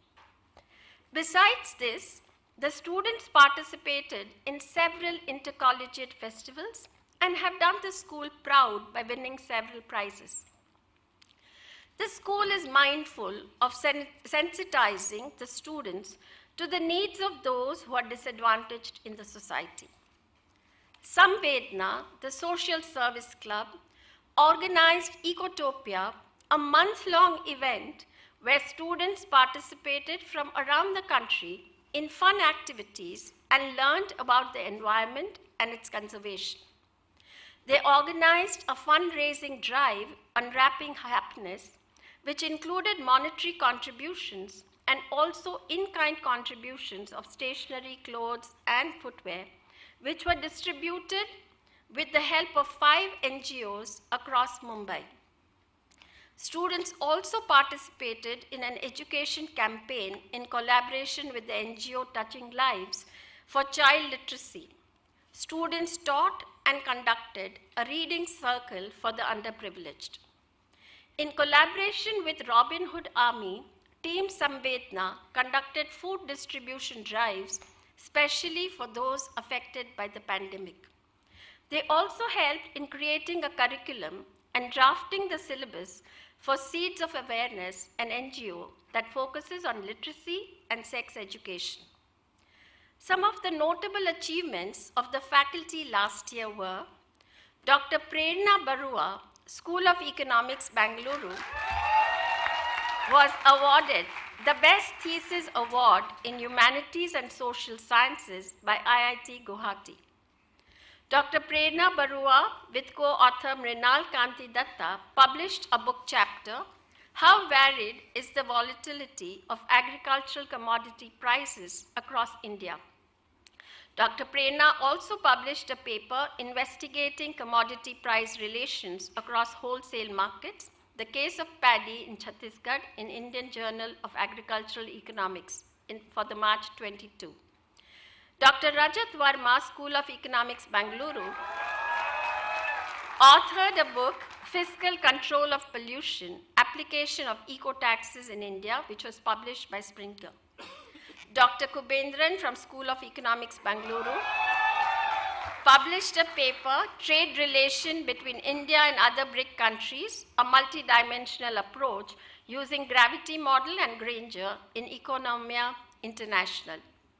Dr. Anu Abraham of SARLA Anil Modi School of Economics published a book chapter along with co-author Dr. Malti Duraiswamy, Women and Work in India, 75 years since independence, role of labor in India's development.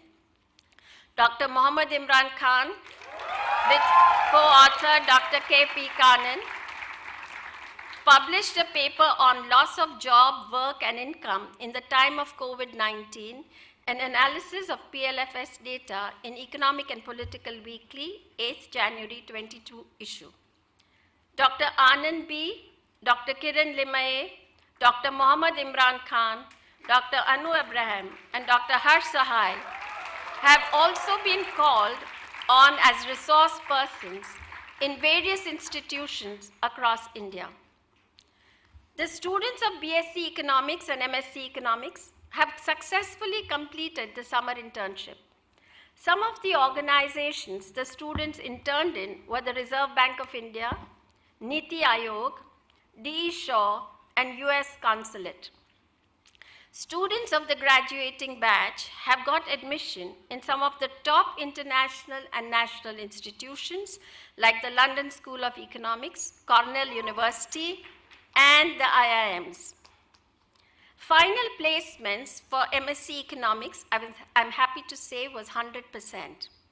The highest CTC of the MSc Economics placed students was 11.5 lakhs per annum, and the average compensation was 9 lakhs per annum. Some of the companies for final placement for MSc students were IDFC First Bank, Edelweiss, CRISIL, and Kantar. For the BSc Economics students of SARLA Anil Modi School of Economics, the placement was 97%. The highest CTC being 16 lakhs per annum and the average being 6.7 lakhs per annum. Some of the companies that hired were D. Shaw, Tress Vista, JP Morgan, and Nomura.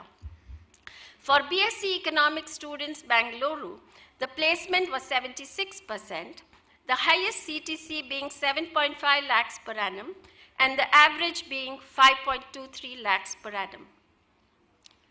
I take this opportunity to thank the Chancellor, Shri Amrish Bhai Patel, the SVKM management, the mentor of our school, Mr. Shalin Divetya, and the mentor of KP Mehta School of Law, Mr. Harshal Shah, for their constant support. The Honorable Vice Chancellor, Dr. Ramesh Bhatt, for his leadership and guidance. I would like to thank the Pro-Vice Chancellors, Dr. Meena Chintamaneni and Dr. Mahiskar, for extending their assistance whenever required. I also thank the Registrar and the Controller of Examinations for their support. I would also like to thank my faculty for working as a cohesive team, without whom the school would not have been able to achieve and be where it is today. the administrative staff who have been the support system of the school and have worked tirelessly throughout the year.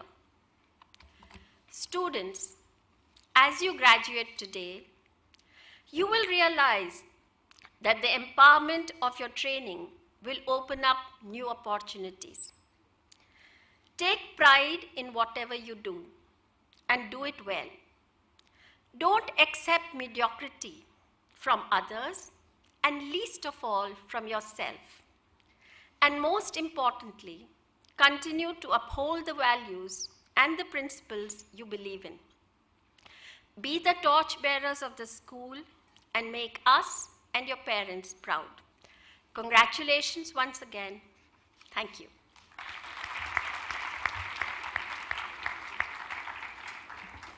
Thank you, ma'am. I now request the Dean, Dr. Durgamani Patel, to present a review of Kirit P. Mehta School of Law for academic year 2021-22.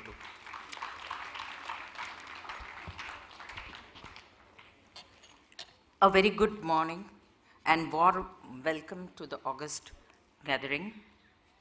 Respected Honorable Mr. S. Ramadurai, our chief guest for the day and the convocation speaker, Shri Bharat Sangvi, nominee of Honorable Chancellor and Vice President SVKM, Dr. Ramesh Bhatt, Honorable Vice Chancellor, Dr. Meena Chintamaneni, Honorable Pro Vice Chancellor, Dr. H. Ravishankar Kamath, the Registrar, Director Shri ANIL Modi, School of Economics, Professor Amita Vaidya, Mentor of KPM SOL, Harshal Shah, Shri KIRIT P. MEHTA, members of the faculty, staff of KPM SOL and SAM SOE, graduating students,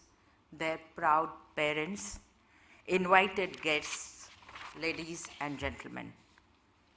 In your esteemed presence, let me extend my heartiest congratulations to the BA, BBA, LLB students of the batch 2017-22 and the LLM students of 2021-22.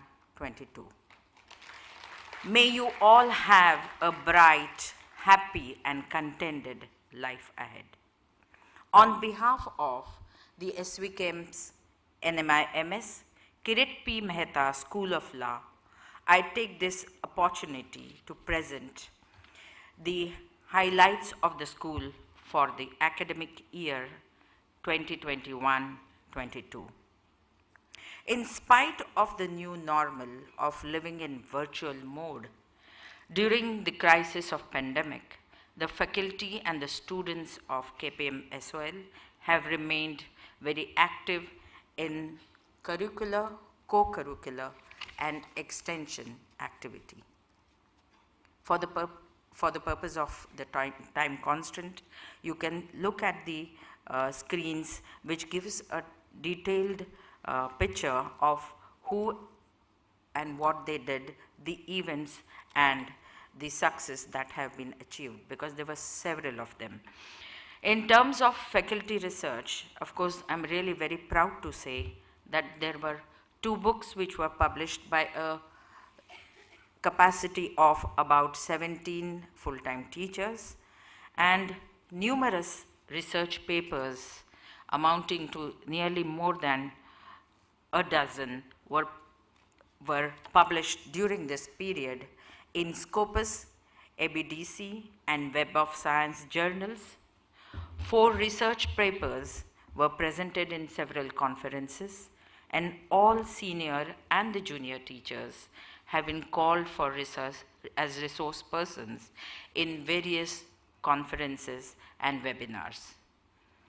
We have conducted 5 distinguished lectures, and for the lectures you can see that people from all walks of life, stakeholders of law, profession, jurists, professionals, academicians, people from factory, industry, those who are experts in field research or were called, and we have maintained a highly interdisciplinary kind of a discourse when it comes to exposing our students to the various aspects of legal profession.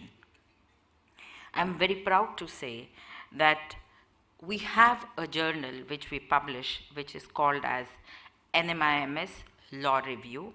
This is a flagship journal of KIRIT MEHTA School of Law.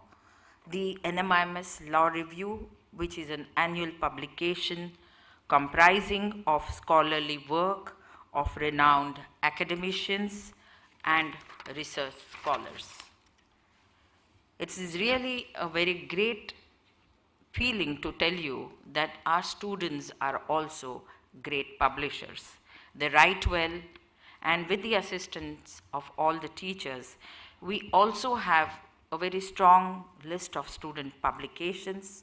We have a student law review, and some of our students have also published in the peer-reviewed journals. There is a student who has also published a book. And this is a very, very thing which we should really appreciate, because as a part of their assessment program, we encourage them to write research papers, and later on we see to it that they are being acknowledged in various journals. So we have good number of papers of students which are there published in peer-reviewed journals.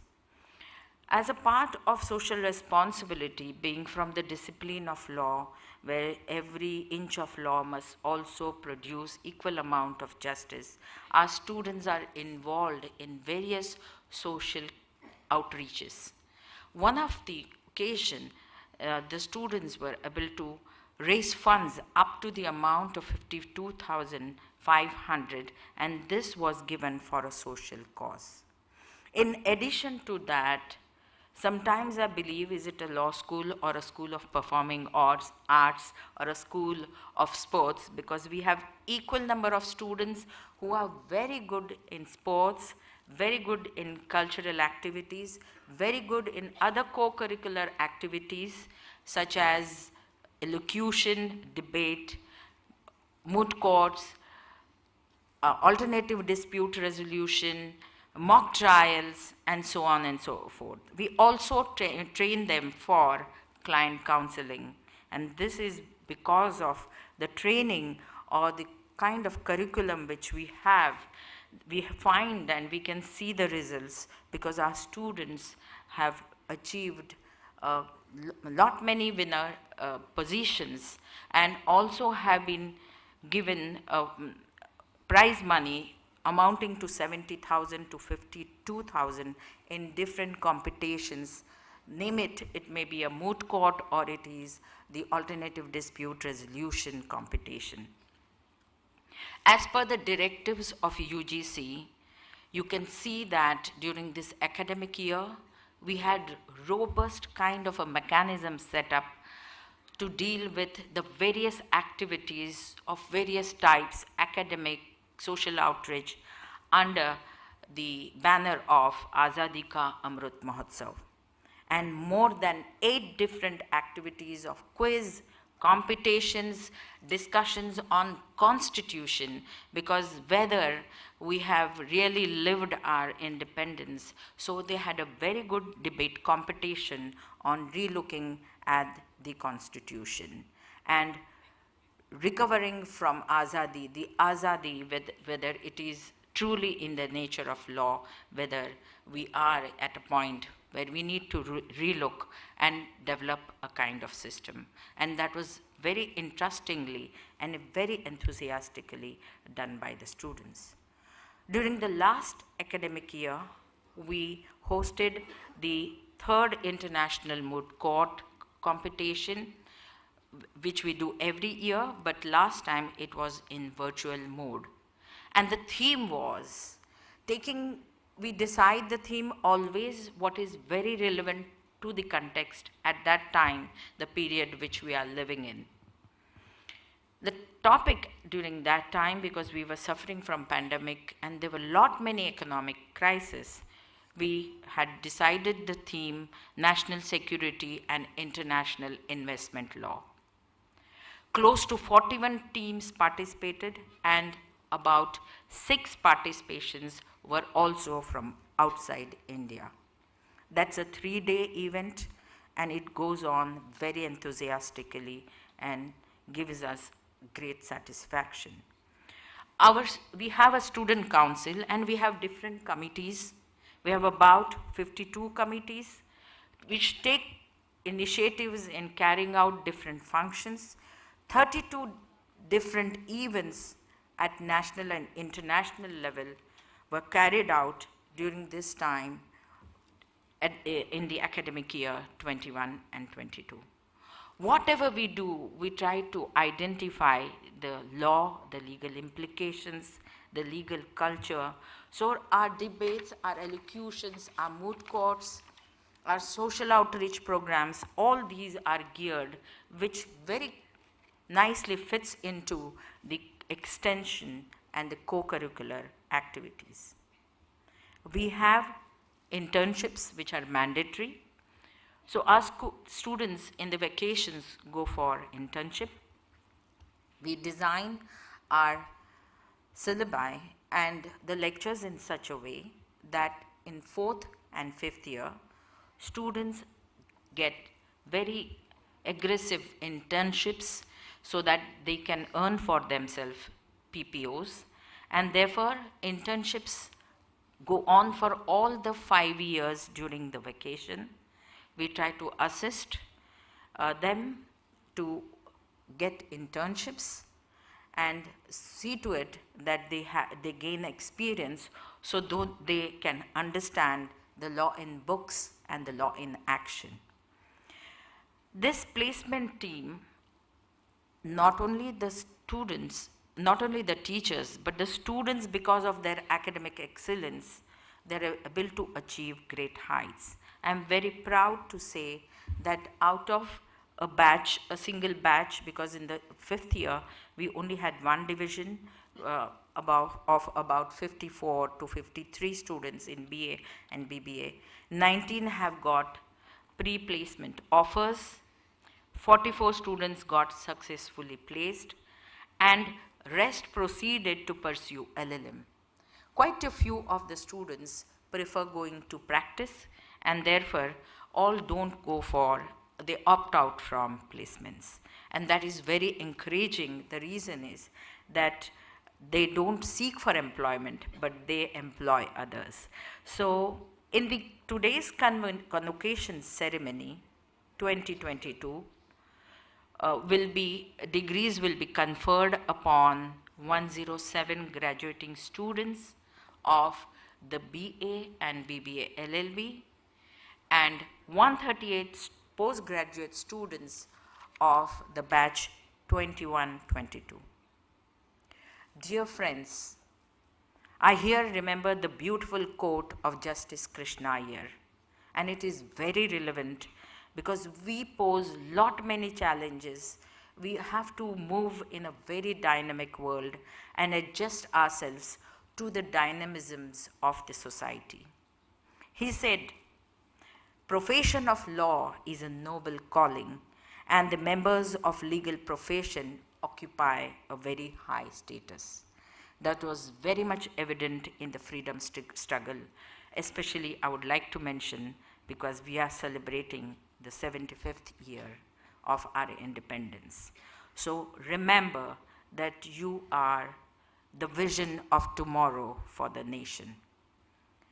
The main function of legal education is to produce lawyers with social vision, because law and justice are correlated. They are extensions. They are two sides of the coin.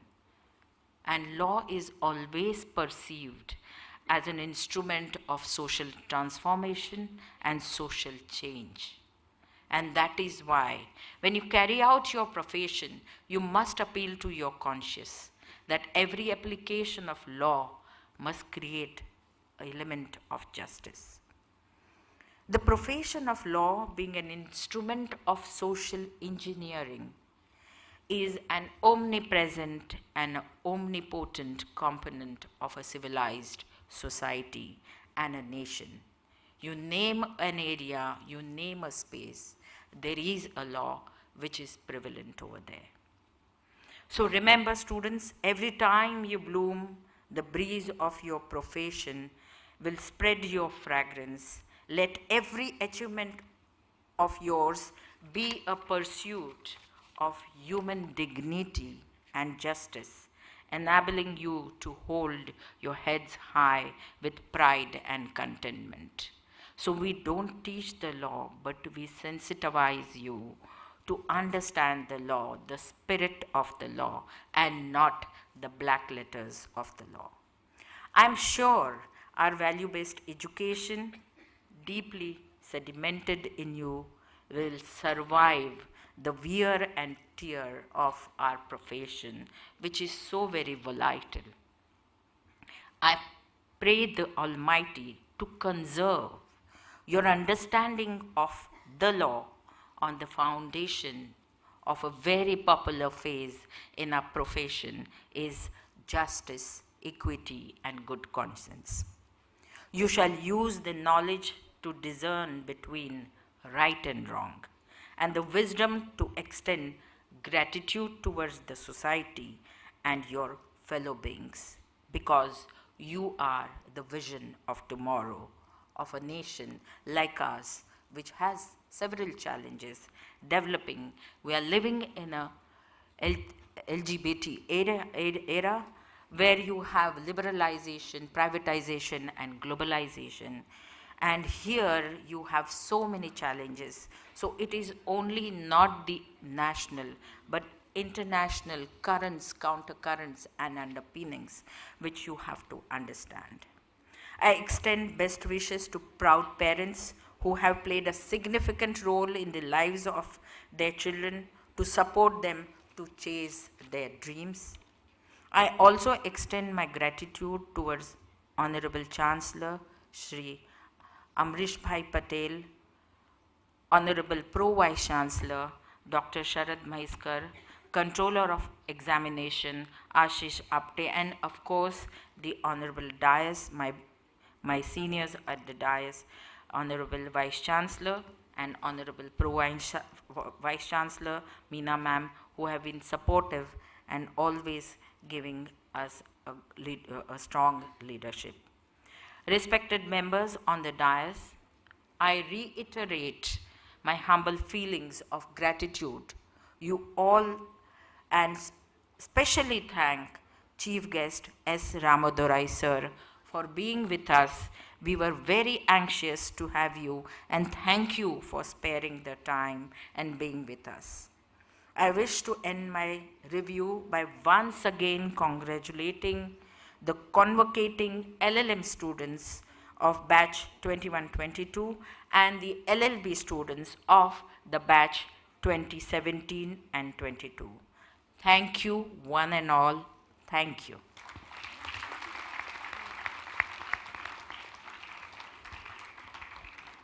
Thank you, ma'am. We now commence with the presentation of degrees to the meritorious students. I request the Honorable Chancellor's nominee, Shri Bharat Sanghvi, and the Honorable Vice Chancellor, Dr. Ramesh Bhatt, to present the degrees for the two schools. I request the Director, Professor Amita Vaidya, to accompany the dignitaries for SARLA Anil Modi School of Economics and School of Economics, Bengaluru. I invite Ms. Naid Fatima to take over the proceedings.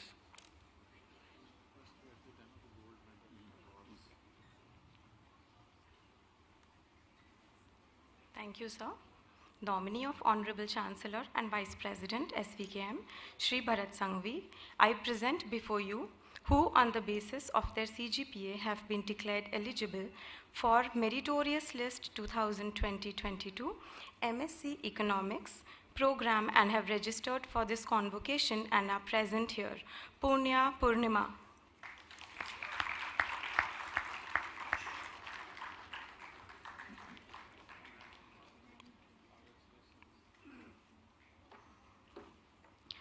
nominee of Honorable Chancellor and Vice President SVKM, Shri Bharat Sanghvi, I present before you who, on the basis of their CGPA, have been declared eligible for Meritorious List 2019-22 BSc Economics program and have registered for this convocation and are present here.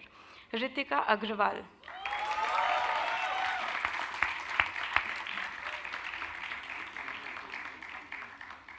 Gautam Sodani. Divija Samria.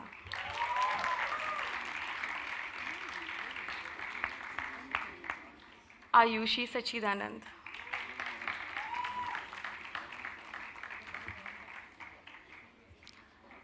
Diya Dikshit.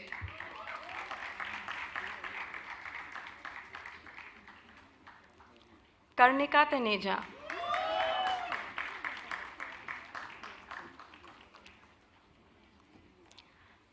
Kashish Suvarna.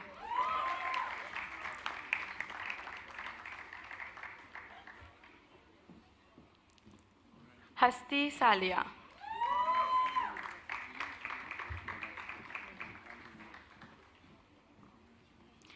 Vasu Sahi.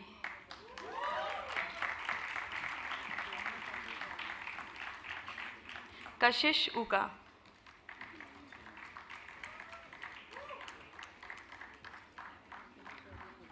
Vinayak Sahi.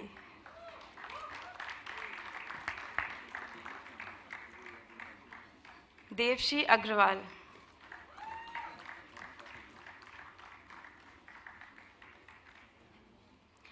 Eshika Kedia.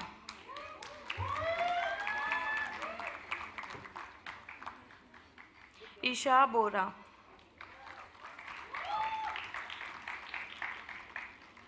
Shruti Pai.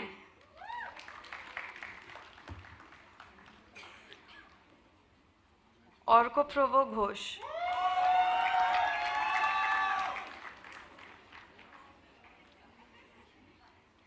Soumya Singh.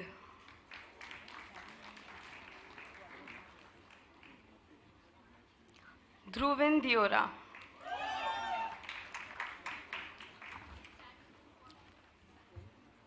Bhavna Mundra.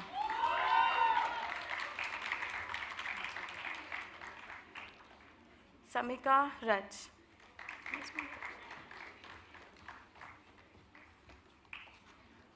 Udit Raj Singh, I guess he's not there. Kirti Krishna Kumar.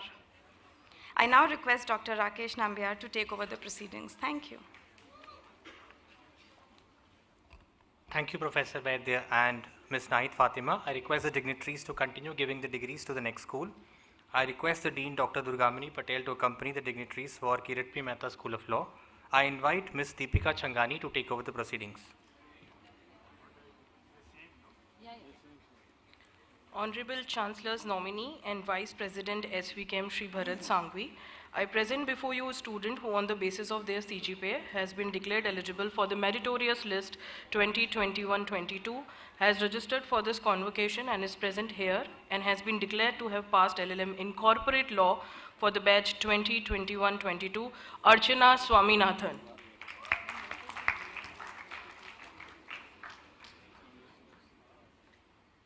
Sakshi Sharma.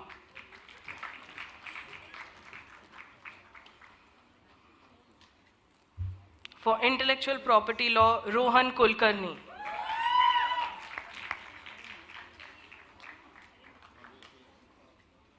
Krishna Thakkar.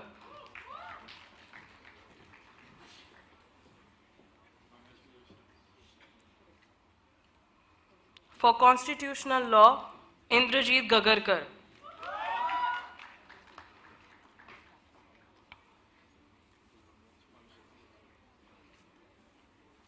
Yashvi Shah. For Financial Regulations, Nishi Agarwal.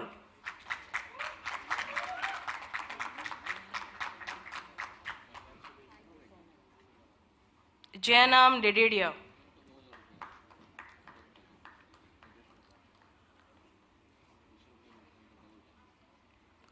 For Criminal Laws, Srinidhi Shetty.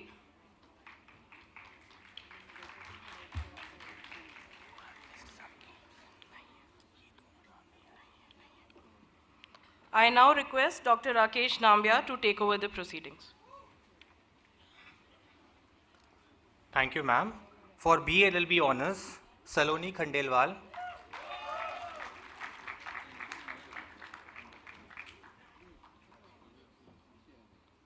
Astha Nahar.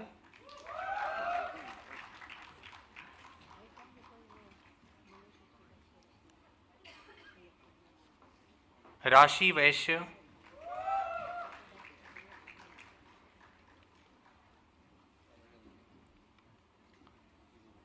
Divija Kothari.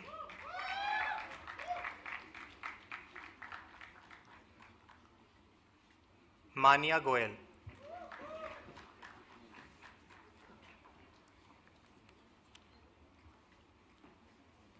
Thank you, Shri Bharat Sangvi and Dr. Bhatt for presenting the degrees. Thank you, Dr. Patel and Ms. Deepika Changani. I request the dignitaries to please take their seats.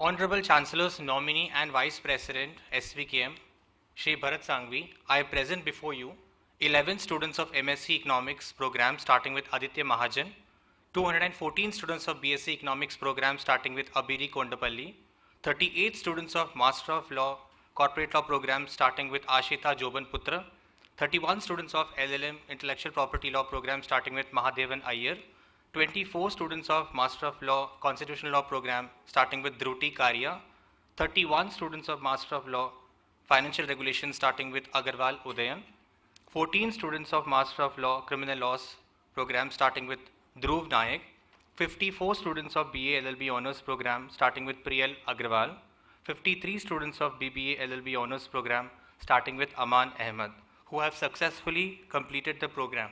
I request the Honorable Vice Chancellor to administer the oath on all who are present here and have been permitted to remain absent. I request all students to please stand for the oath.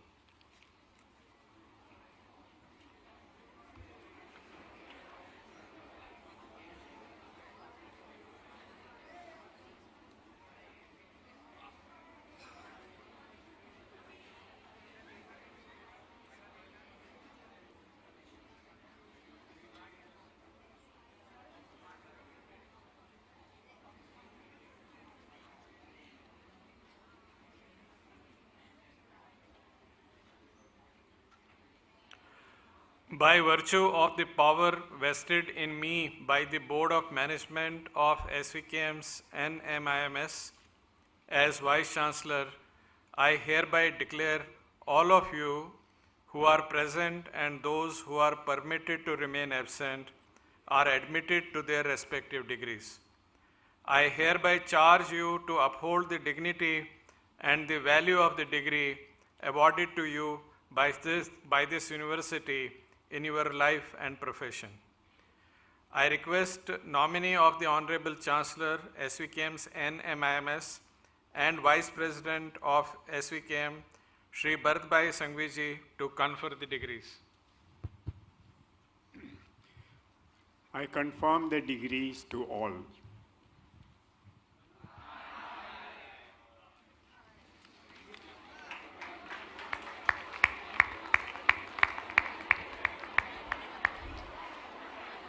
Thank you, sirs. I request the Registrar, Dr. H. Ravi Shankar Kamath, sir,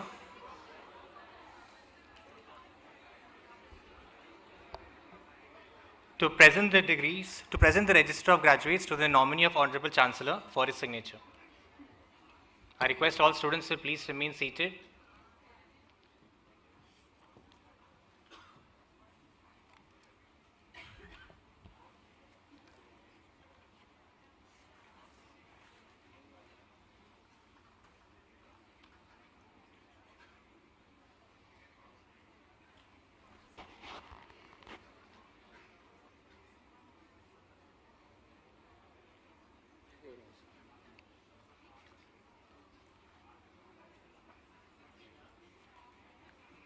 Thank you, sirs.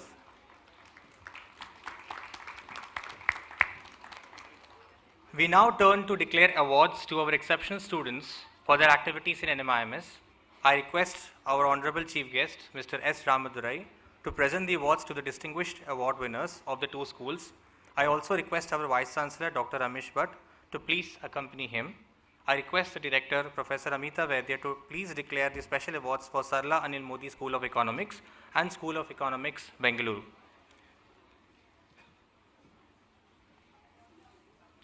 The SARLA Anil Modi School of Economics Awards, MSc Economics Program, the first rank holder with a CGPA of 3.71, Punya Purnima.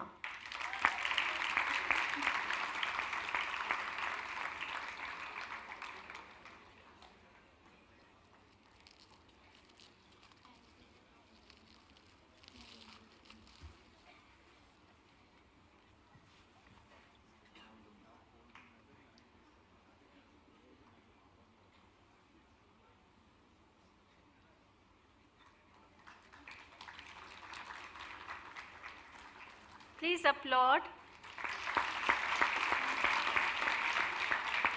BSc Economics Program, the first rank holder with a CGPA of 3.84, Ritika Agrawal.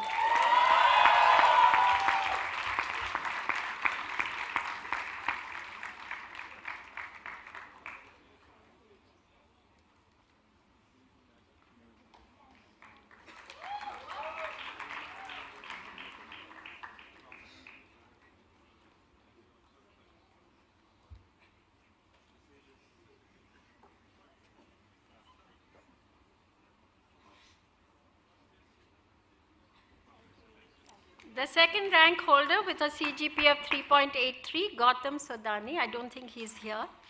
The third rank holder, the third rank with a CGPA of 3.81 is shared by Divija Samria.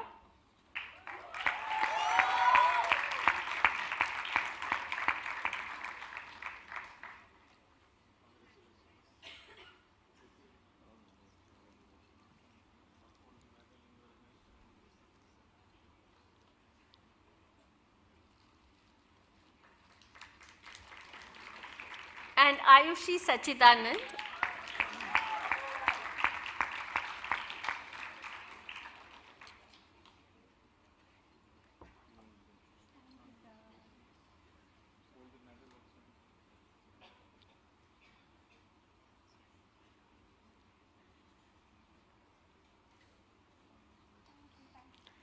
Best Student for Consistent Academic Performance 2019-22, Ritika Agrawal.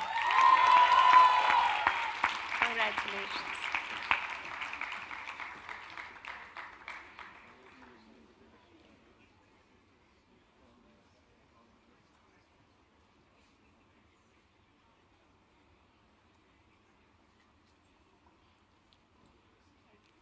Best All-Rounder, Divija Samria. This is for the SARLA Anil Modi School of Economics.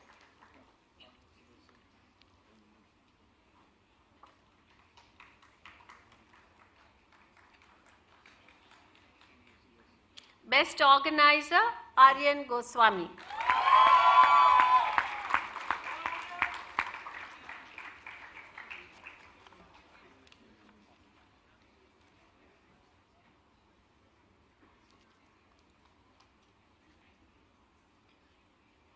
School of Economics, Bengaluru Awards, Best All-Rounder, Arkoprovo Ghosh.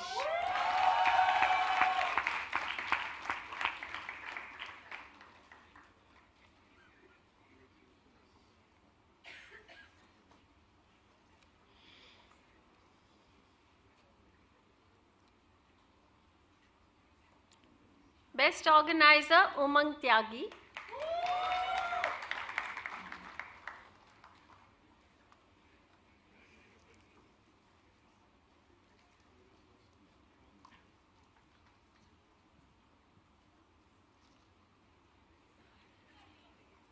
Best Speaker, Akshat Gupta.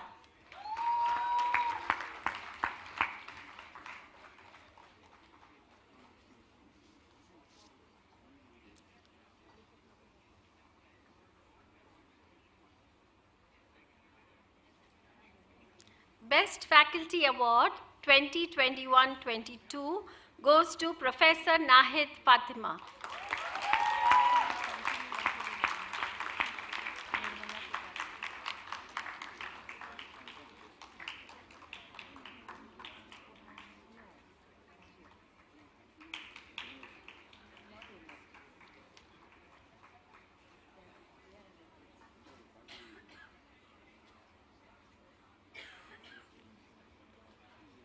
I request the dignitaries on the dais to continue giving the next set of awards, and I request Dr. Durgamini Patel to take over the proceedings. Thank you.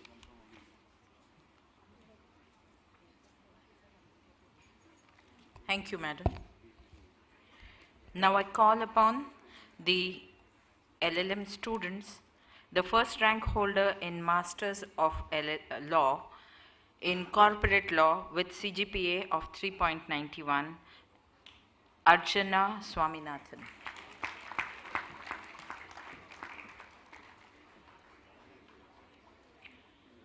The second rank holder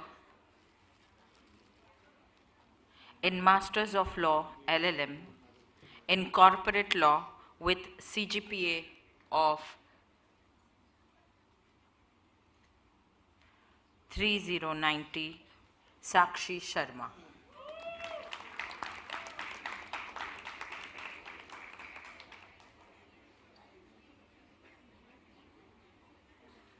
The first rank holder in Masters of Law, Intellectual Property with CGPA 3.70, Rohan Kulkarni.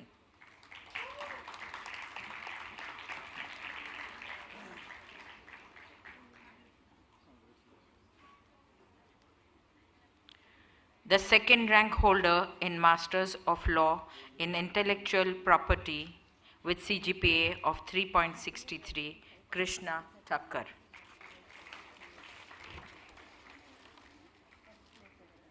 Krishna Thakkar.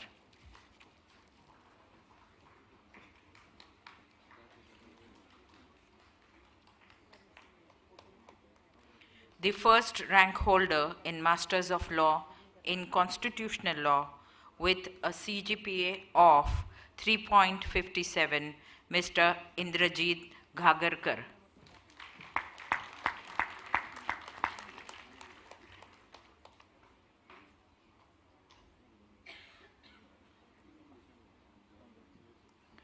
The first rank holder in Masters of Law, Financial Regulation with a CGPA of 3.61, Nishi Agarwal.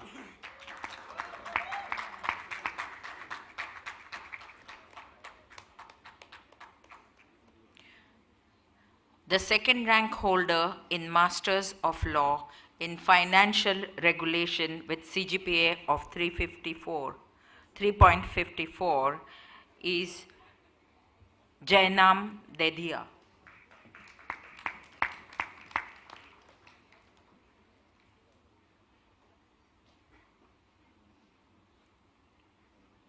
The first rank holder in Masters of Law in Criminal Law with a CGPA of 3.75 is Srinidhi Shetty.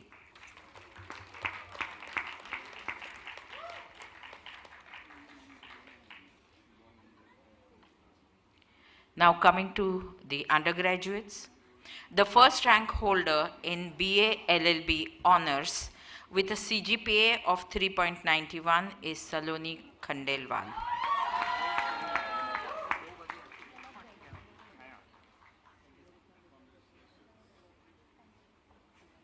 The second rank holder in BA LLB with a CGPA of 3.85 is Asta Nahar. Asta Nahar.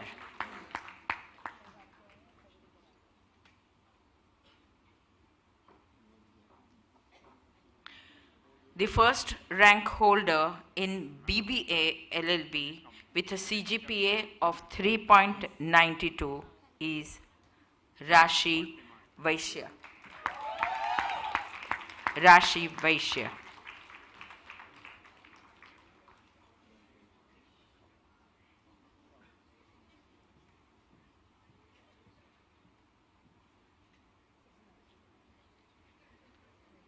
The second rank holder with CGPA of 3.89 is Mania Goyal.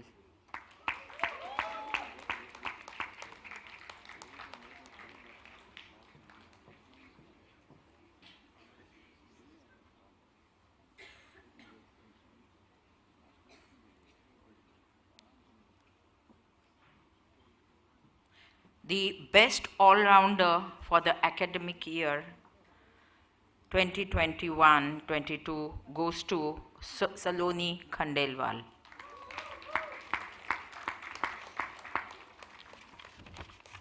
This is based upon her overall contribution to the School of Law.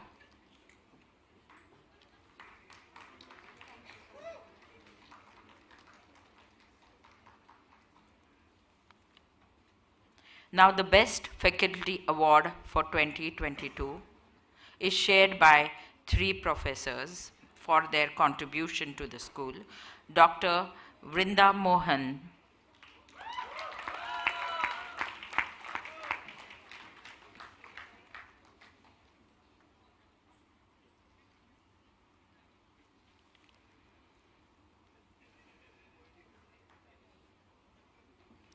the next is our senior faculty, Mr. Ravi Saxena.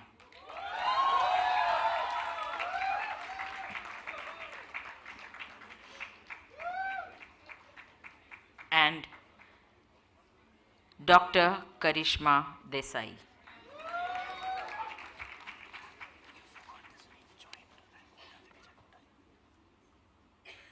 Okay.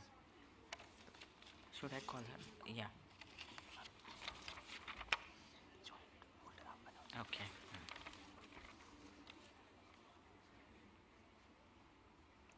The best award for staff goes to Anupama Kapshikar.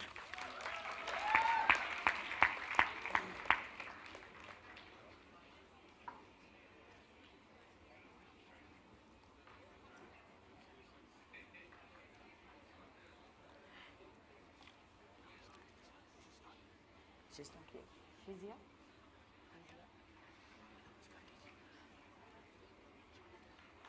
There was one joint because there was a tie, but she is not there, but I'll make an announcement.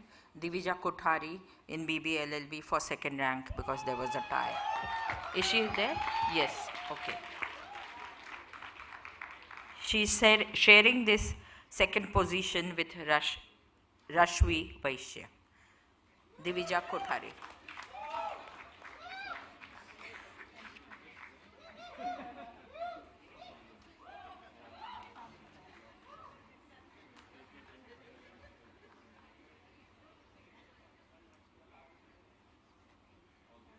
Thank you, Honorable Ramadurai sir and Bhatt sir. Now I give up the proceedings to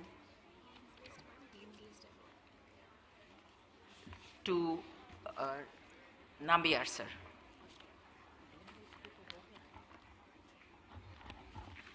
Let us all give a huge round of applause and congratulations to all the winners for receiving a special honor for their exceptional performance in respective fields. Thank you, everyone. Ladies and gentlemen, it is my esteemed privilege to introduce the Honorable Chief Guest for the Convocation Ceremony 2022, former CEO and MD Tata Consultancy Services, Mr. S. Ramadurai. Mr. Ramadurai was in public service from February 2011 to October 2016 during his tenure as the chairman of the National Skill Development Agency and the National Skill Development Corporation. His approach was to standardize the skilling effort, ensure quality and commonality of outcomes by leveraging technology, and create an inclusive environment to cooperate, collaborate, and coexist. He strongly believed that empowering the youth with the right skills can define the future of the country. Mr. Ramadurai is currently the chairman of the advisory board at Tata Strive, which is the Tata Group's CSR skill development initiative that aims to address the pressing national need of skilling youth for employment, entrepreneurship, and community enterprise. He is also the chairman of Tata Technologies Limited and additionally serves as an independent director on the boards of Piramal Enterprises Limited, Piramal Pharma Limited, and DSP Investment Managers. In March 2016, he retired as the chairman of the Bombay Stock Exchange after having served on their board for a period of 6 years. Mr. Ramadurai took over as the CEO of Tata Consultancy Services in 1996, when the company's revenues were at $155 million, and since then led the company through some of its most exciting phases, including its going public in 2004. In October 2009, he retired as the CEO, leaving a $6 billion global IT services company to his successor. He was then appointed as the vice chairman and retired in October 2014 after an association of over 4 decades with the company. Given his keen passion to work for the social sector and community initiatives, he also serves as the chairman on the Council of Management at the National Institute of Advanced Studies and was chairperson of the governing board of the Tata Institute of Social Sciences for over 10 years, starting October 2011. He is also the president of the Society for Rehabilitation of Crippled Children, which has recently built a super specialty children's hospital in Mumbai. In February 2020, Mr. Ramadurai was also appointed as the chairperson of the Kalakshetra Foundation's governing board by the Union Ministry of Culture. In recognition of his commitment and dedication to the IT industry, he was awarded the Padma Bhushan in January 2006. In April 2009, he was awarded the Commander of the Order of the British Empire by Her Majesty Queen Elizabeth II for his contributions to the Indo-British economic relations. In 2016, he was also awarded the Economic Times Lifetime Achievement Award for his glorious contributions to Tata Consultancy Services. His academic credentials include a bachelor's degree in physics from Delhi University, a Bachelor of Engineering degree in Electronics and Telecommunications from the Indian Institute of Science, Bengaluru, and a master's degree in computer science from the University of California, UCLA. In 1993, he attended the Sloan School of Management's highly acclaimed Senior Executive Development Program. He is a well-recognized global leader and technocrat who has participated in the Indian IT journey from a mere idea in 1960s to a mature industry today. Mr. Ramadurai captured this exciting journey in a wonderfully personalized book titled The TCS Story and Beyond, which was published in 2011 and remained on top of the charts for several months. Among his many interests, Mr. Ramadurai is also passionate about photography and Indian classical music. I humbly request our Honorable Chief Guest, Mr. Ramadurai, to address the gathering.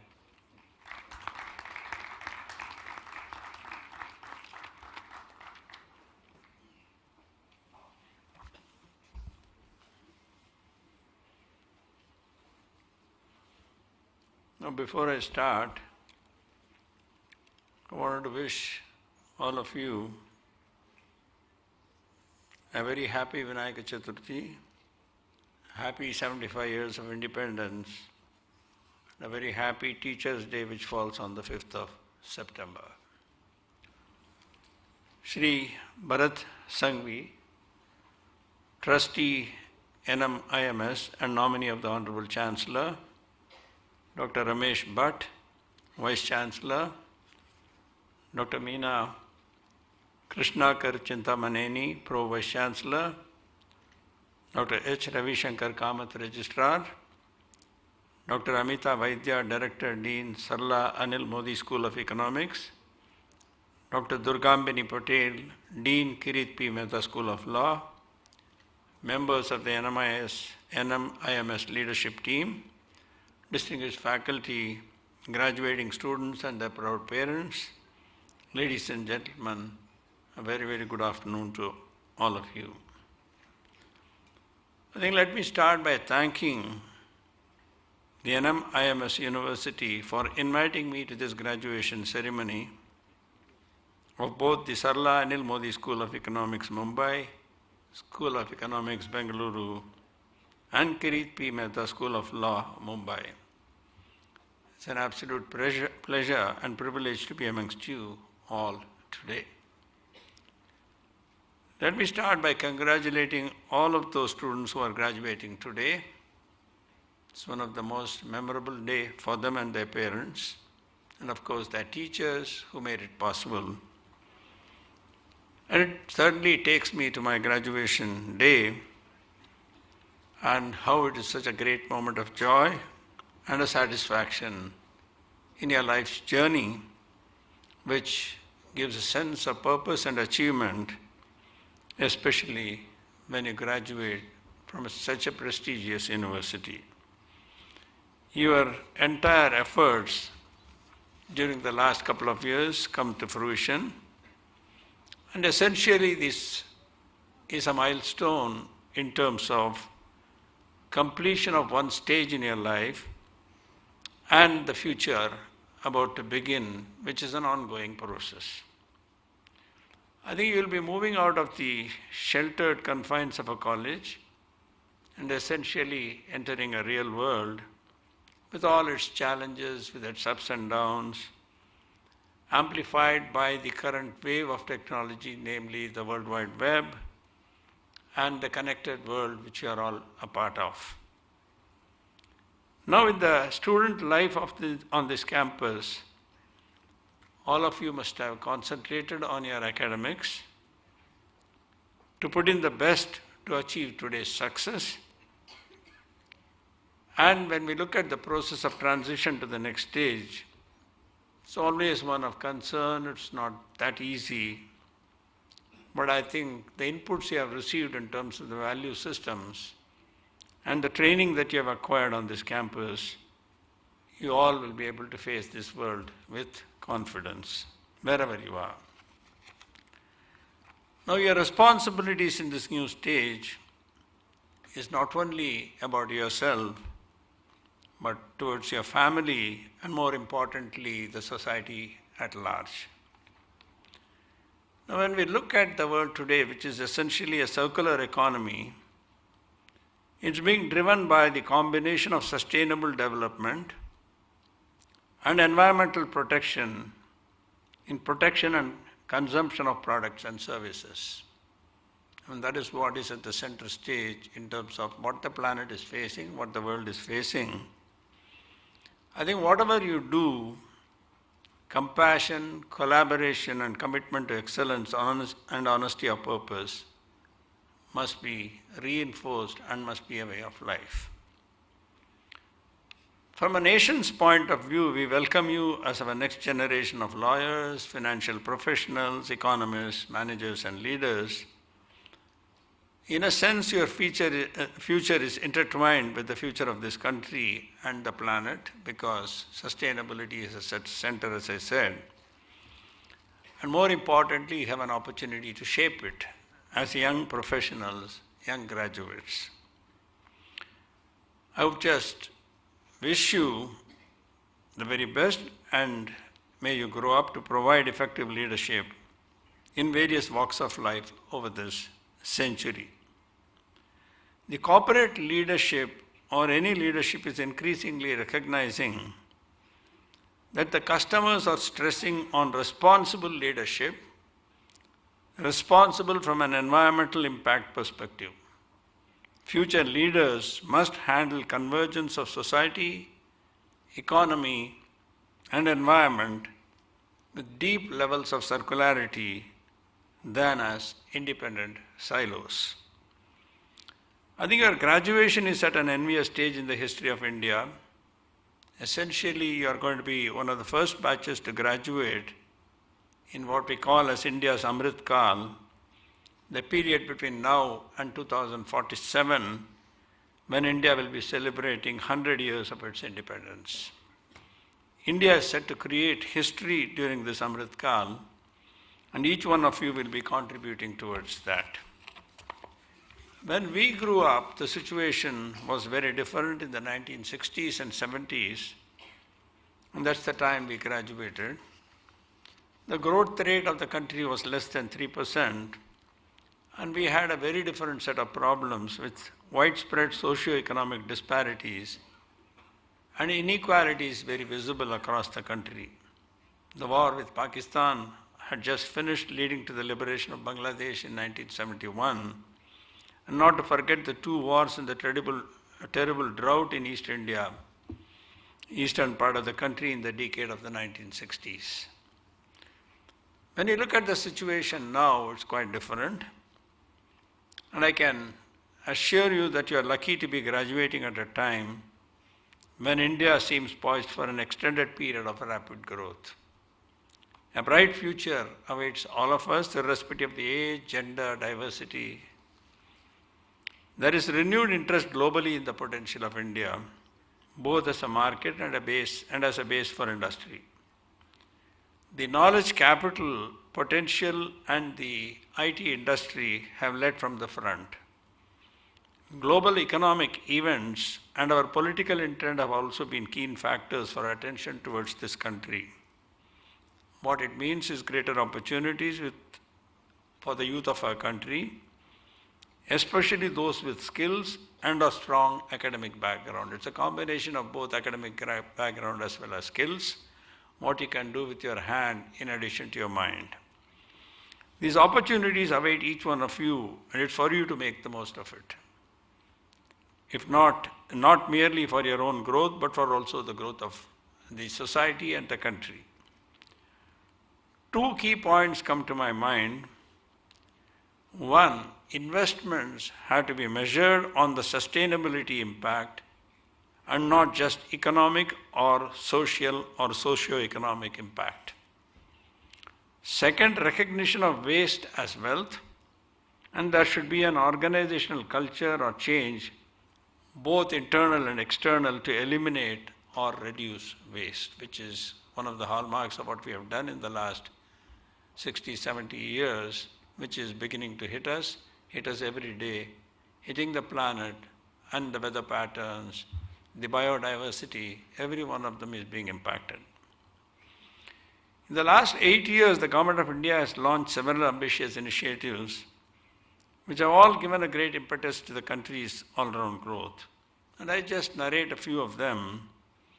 Make in India to boost India's manufacturing sector, smart cities to ensure digitization and citizen governance, Digital India to connect the entire nation through internet and telecommunications, Startup India to promote entrepreneurship and build a strong ecosystem that is conducive for the growth of startups, Swachh Bharat with the aim to spread awareness and significance of sanitation and hygiene, Ayushman Bharat, the National Health Protection Scheme, which will cover 10 crore poor and vulnerable families, approximately 50 crore beneficiaries, providing coverage up to 5 lakh rupees per family per year for secondary and tertiary care hospitalization. Very visible initiatives in the power and renewable energy space to make available 24/7 uninterrupted power supply across the country, and also in the sustainable energy space. The Atmanirbhar Bharat Abhiyan, or self-reliant India, to enable the resurgence of the Indian economy by focusing on economy, infrastructure systems, a vibrant demography and demand, and PM's Gati Shakti to support large-scale infrastructure development, logistics efficiency, and a seamless connectivity. What we have witnessed within our country is an increased consumerism, which has enabled the private sector to grow very fast. Foreign investors feel more confident coming to India. They like the stability, whether it is political, economic, or socio-economic, leading to an increase in foreign investment, which we are witnessing. Multinational corporations are setting up manufacturing bases in the country, which traditionally used to be only assembly units, and the R&D and the innovation which feeds into the manufacturing, which is of relevance not only to our country but to the world, is accelerating.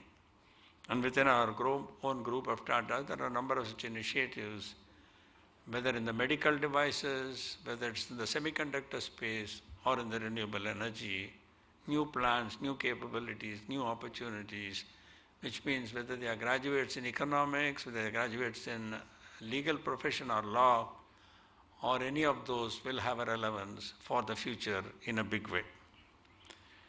The e-commerce era has further given birth to and nurtured multitudes of Indian enterprises, and the entrepreneurial activity is stepped up significantly in the country, which was not the case when we grew up. And the government is supporting the entrepreneurships or the startups in a big way, so that not only you become employees, but also a source of creating employment for a number of people. And I get to mentor at least 3 to 4 startups every week with the kind of passion, with the kind of the first job or first initiative they've taken up instead of when we grew up, the corporate job was the only one which we looked at. While it's a matter of pride that ours is the world's fastest growing major economy for 2022, in today's newspapers you must have seen, which carried how we have beaten the UK in terms of economic wealth creation. And it also calls for action on our part. That is essentially to harness the power of the young population, exploit the emerging technology, and utilize the sustainable solutions to unlock immense value for millions of families and businesses and bring India to the forefront of the global economy. That's the opportunity which faces all of you and all of us. Our responsibility, like I said, is not only to our own well-being, but essential and inclusive growth, wellness, and equal opportunities for all, essentially for shared prosperity, and that's the only way the world can function. And more people are realizing, and more institutions are facing or realizing. The explosive potential of emerging technologies like metaverse, Internet of Things, data sciences, and cloud is changing the business landscape and creating opportunities for each and every one of us. The democratization of the opportunities, not restricted to single families or only a few families, is past. And you as an individual, you as a team, you as a professional can create those. The inclusiveness is what I am talking about. An inclusiveness of opportunity, inclusive of job creation, inclusiveness of social impact, everything is possible. Let me just take a few minutes to throw some light on the global mega trends that are going to shape the world in the next couple of decades. These are opportunities for all of us and all of you in particular. So essentially it's not what profession you choose, because the mega trends will have an impact on you in some way or the other. The first one is digitalization. Digitalization is undoubtedly one of the most influential global megatrends. There are endless possibilities to change the way we live, we work, and communicate using new technology. And the Industry 4.0 technologies such as edge computing, Internet of Things and sensors, artificial intelligence and machine learning, nanotechnology, gene editing, big data, 3D printing, augmented reality, virtual reality, synthetic biology, cybersecurity. These are the areas which are growing at an unprecedented rate, offering opportunities. And opportunities to create the future in each of these areas and strengthening the ecosystems around SaaS, software as a service, health technology, edge tech, legal tech, fintech, e-commerce, and space tech as the sectors these technologies will touch are multiple.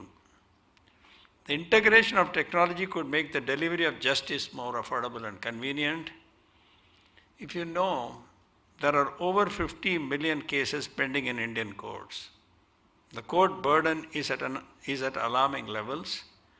There cannot be a better time to introduce the power of technology in a big way to judicial proceedings to make the ease of justice essentially a reality in India. Legal professionals must consider alternative mechanism or models like AI-powered mediation, negotiation, arbitration, etc. Disrupting current models of court and justice is happening, and that's the kind of change and the kind of acceleration we are looking at. Now, when you look at India's effort to deliver government services, which have been plagued by a host of logistic problems. Now, when you look at the public digital platforms, or what we call as the India stack, India has been trying to solve hard problems by adopting presence-less, paperless, and cashless service delivery. And this is really having an impact, and it's very, very impressive. For example, over 6 lakh crore rupees was transferred directly to the bank accounts of people using the DBT Aadhaar platform in the financial year 21-22 alone. This is just the tip of an iceberg of a massive potential and an opportunity. Now, when you look at the COVID vaccine that was produced, it's remarkable that the speed at which this was created within a year's time, normally when it takes several years to develop a new drug. What we saw in the case of COVID-19, vaccine development is the power of collaboration amongst various agencies and institutions and researchers, and leverage the platforms and platform-based services to make it happen in such a short time. I think collaboration, I think Vice Chancellor also mentioned, is the future. Collaboration, empowerment, and acceleration, and sharing of ideas, which is boundaryless, borderless, and nothing should come in the way of sharing the knowledge or taking the knowledge and sharing it again. I think the point which was made, learning, unlearning, and learning is a continuous journey throughout the life, and it's not a one time as you graduate from this university. I think the technology has already unleashed the entrepreneurial spirit of our country. We have the third largest startup ecosystem in the world. I think the pace at which 73,000 startups came up in India over the past 6 years, and it has generated more than 7.5 lakh jobs. And this is a significant transition in the mindset, as increasingly, like I mentioned, individuals are aspiring to become employment generators rather than just being employees in an organization. And this is the pick of the day, where there are numerous entrepreneurs with innovative ideas and solutions to address the society's most pressing social problem in the area of education, healthcare, sanitation, water conservation, carbon emissions, climate action, as well as enabling access to justice and public services. If you have an entrepreneurial ambition, this is the time to plunge into it. The second mega trend that I would like to talk about is sustainability. Climate change, like I mentioned, is the defining crisis of our time and a serious crisis to humanity and the planet. Its impact is seen and felt at an accelerated pace, leaving no corner of the globe untouched because of its devastating consequences. Whether it's the recent flood in Bangalore and Pakistan, the drought in Italy, or the wildfire in California, the catastrophic manifestation of climate change is only getting bigger in magnitude and more in frequency with each passing year. It's imperative to act now and actively and act very decisively on climate action by putting sustainability at the core of everything which we do, because we need to create a positive change for the planet and the people and the plants and the entire living beings in whatever form and manner. Addressing this critical issue of climate change will require our deep scientific knowledge, collaborations across national and international level, and the speed is of essence.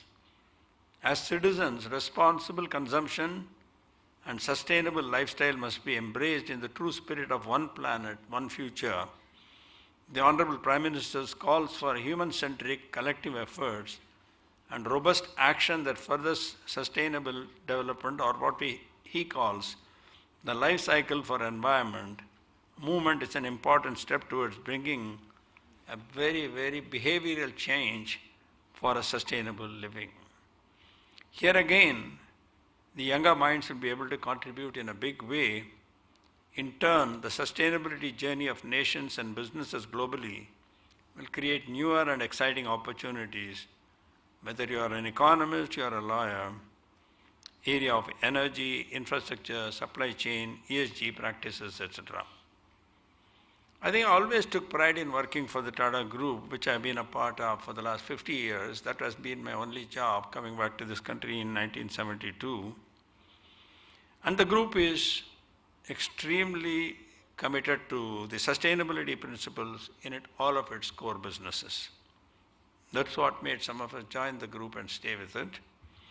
The greatness of the Tata Group is also in its culture of giving back to the society, which is a culture. It is ingrained, which flows from the tradition of nation and community building that was sown more than a century ago. The idea is what comes from the people must go back to the people multiple times and touch every single citizen, and number of times and multiple times. When we decided to set up our chemical works in the semi-arid Mithapur in Gujarat in 1939, a holistic water conservation initiative was taken up that supported not only the new soda ash plant, but also the entire township of over 10,000 people. I'm talking about 1939. I believe sustainability is more relevant now. And just to give another example, instead of the Tata Group, startups are emerging to address water from atmosphere.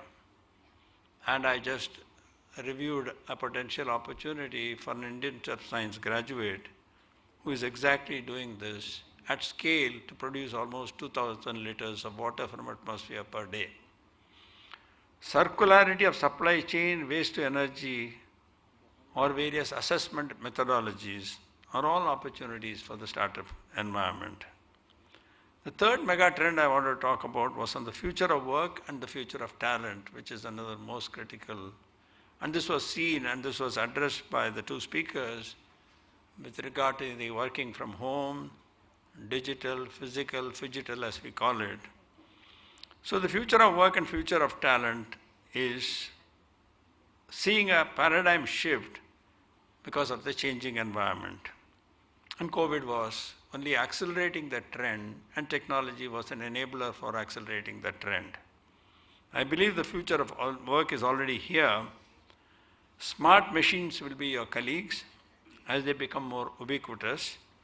As the machines get smarter and take over routine and mundane tasks, each of us have to apply a higher level of thinking, creativity, critical thinking, and constant digital upskilling to solve complex problems at your workplace. Younger generation like yours will work for purpose and passion and just not for economic benefits. I'm sure many of you will actively seek opportunities to tie the impact and value of your work to your mission, purpose, and passion. In the new scenario, the nature of job will keep changing very rapidly. It's a very accelerated and the job cycle becomes too quick. You may typically have a new job or even a totally new career every 4 to 5 years. And that's the opportunity that is there. Nobody is saying that you should not learn new things, but applying those new things, but changing your career can become a way of life.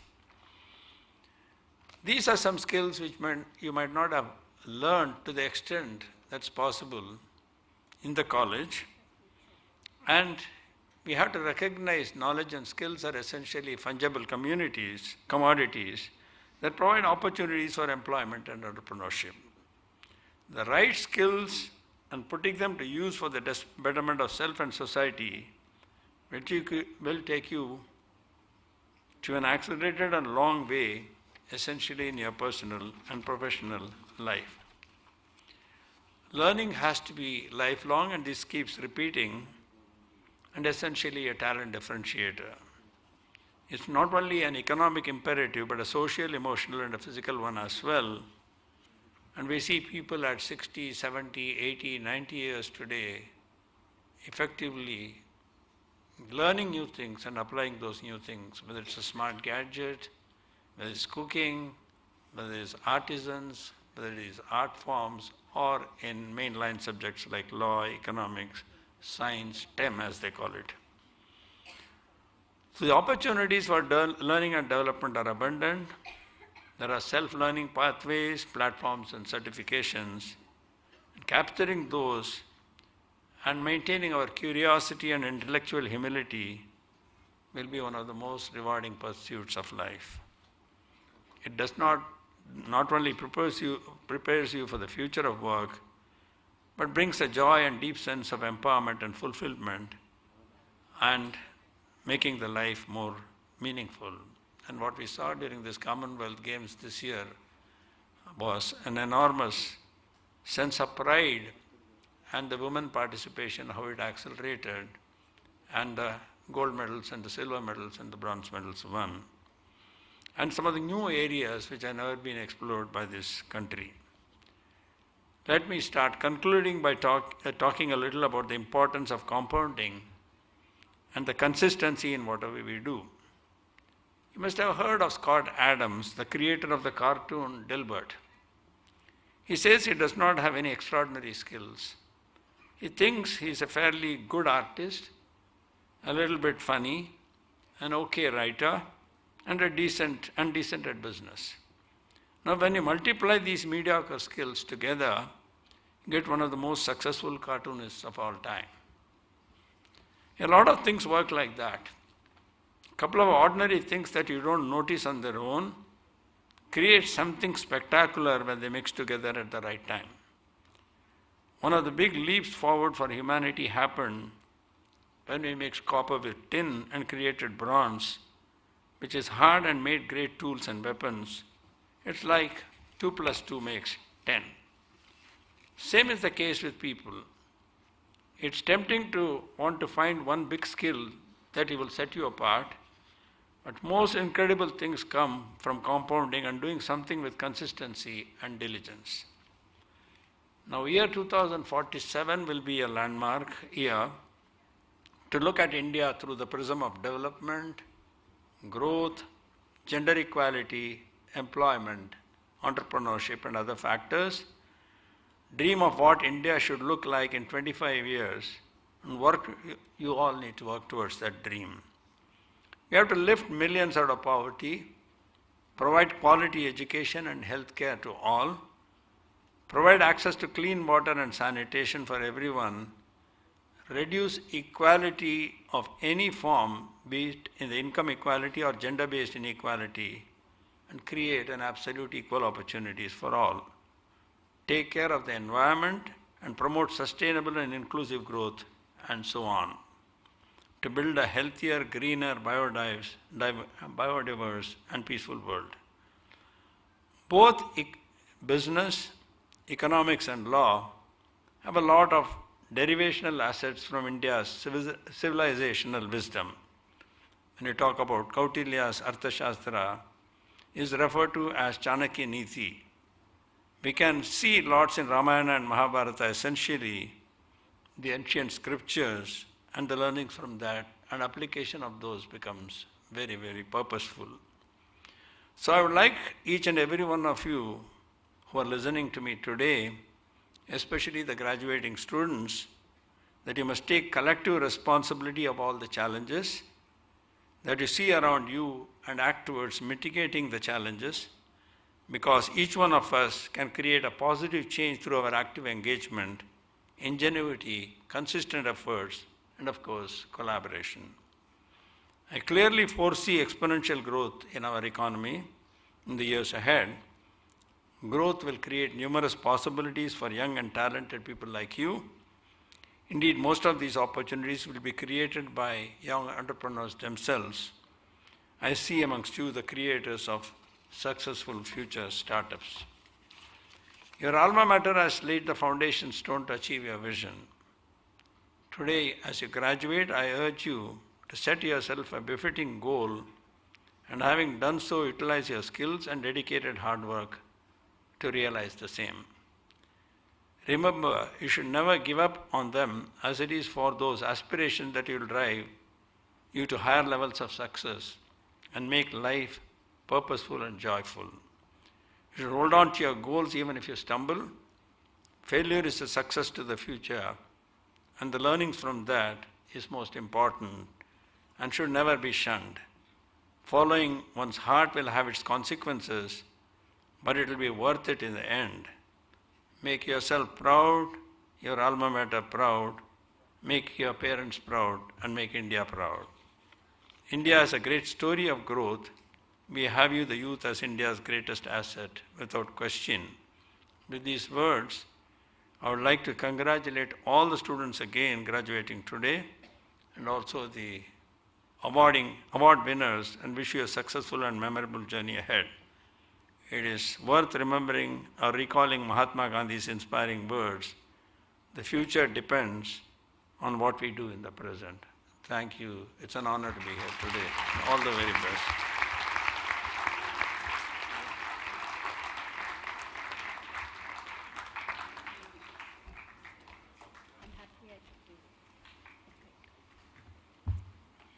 Thank you, sir. We have been truly enriched by your address today. I now like to request the Pro Vice Chancellor, Dr. Meena Chintamaneni, to deliver the vote of thanks.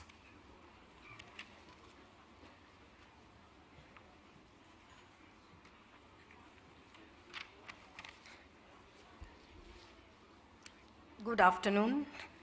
Chief guest for the convocation, Sri Subramaniam Ramadurai, Padma Bhushan awardee, former Managing Director, CEO, Tata Consultancy Services.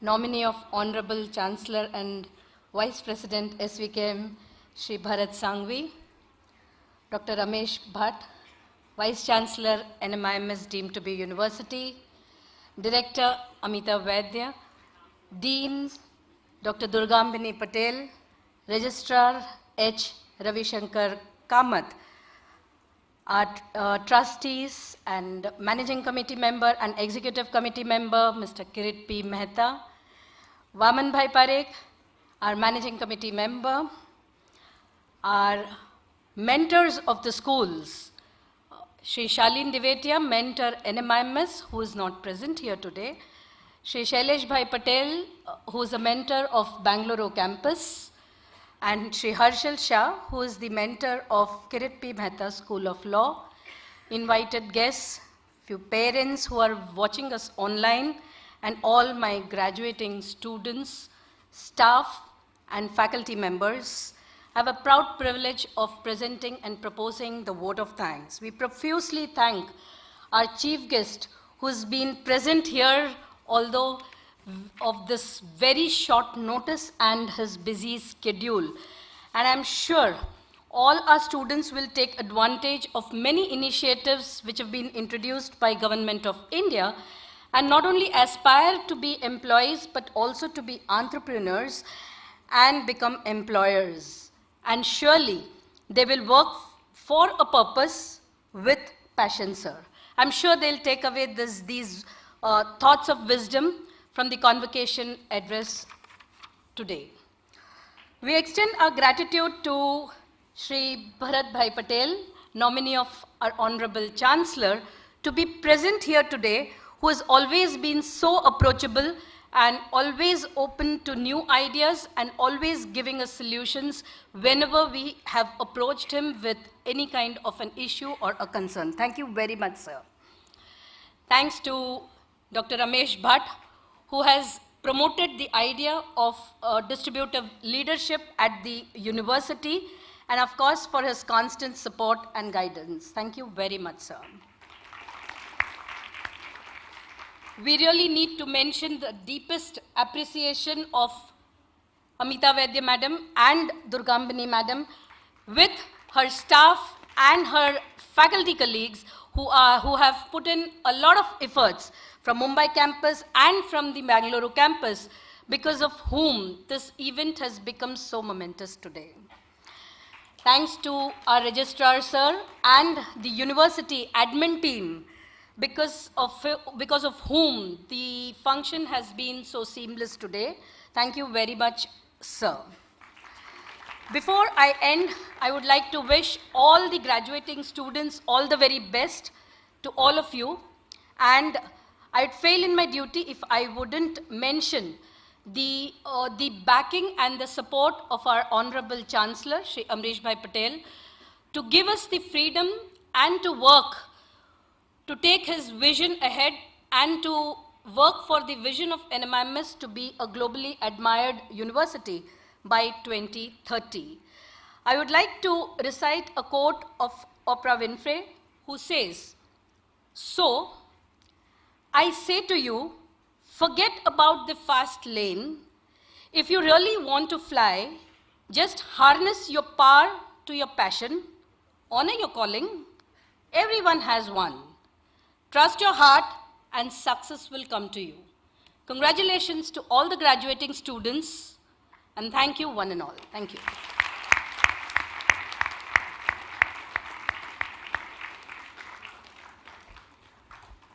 Thank you, ma'am.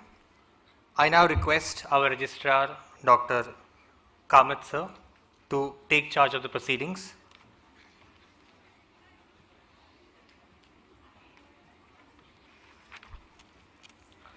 I request nominee of the Honorable Chancellor, SVKMS NMIMS, and Vice President of SVKM, Sri Bharatbhai Sanghviji, to declare Convocation 2022 closed. I have not declared it yet. I declare the Convocation 2022 closed.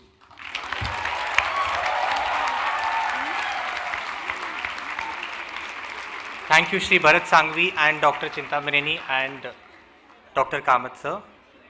I request everyone present here to please rise for the national anthem and also request the audience to remain standing till the academic procession recedes.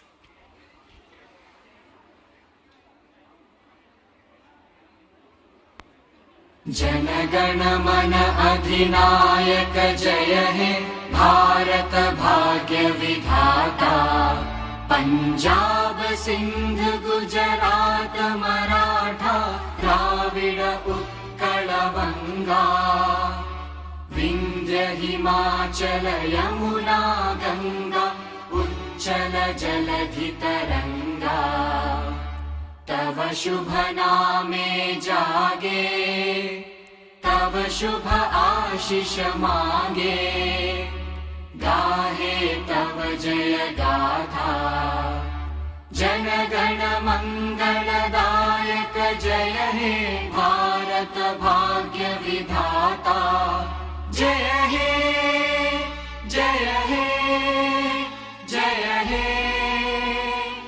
जय जय जय जय हे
Students are please requested to wait.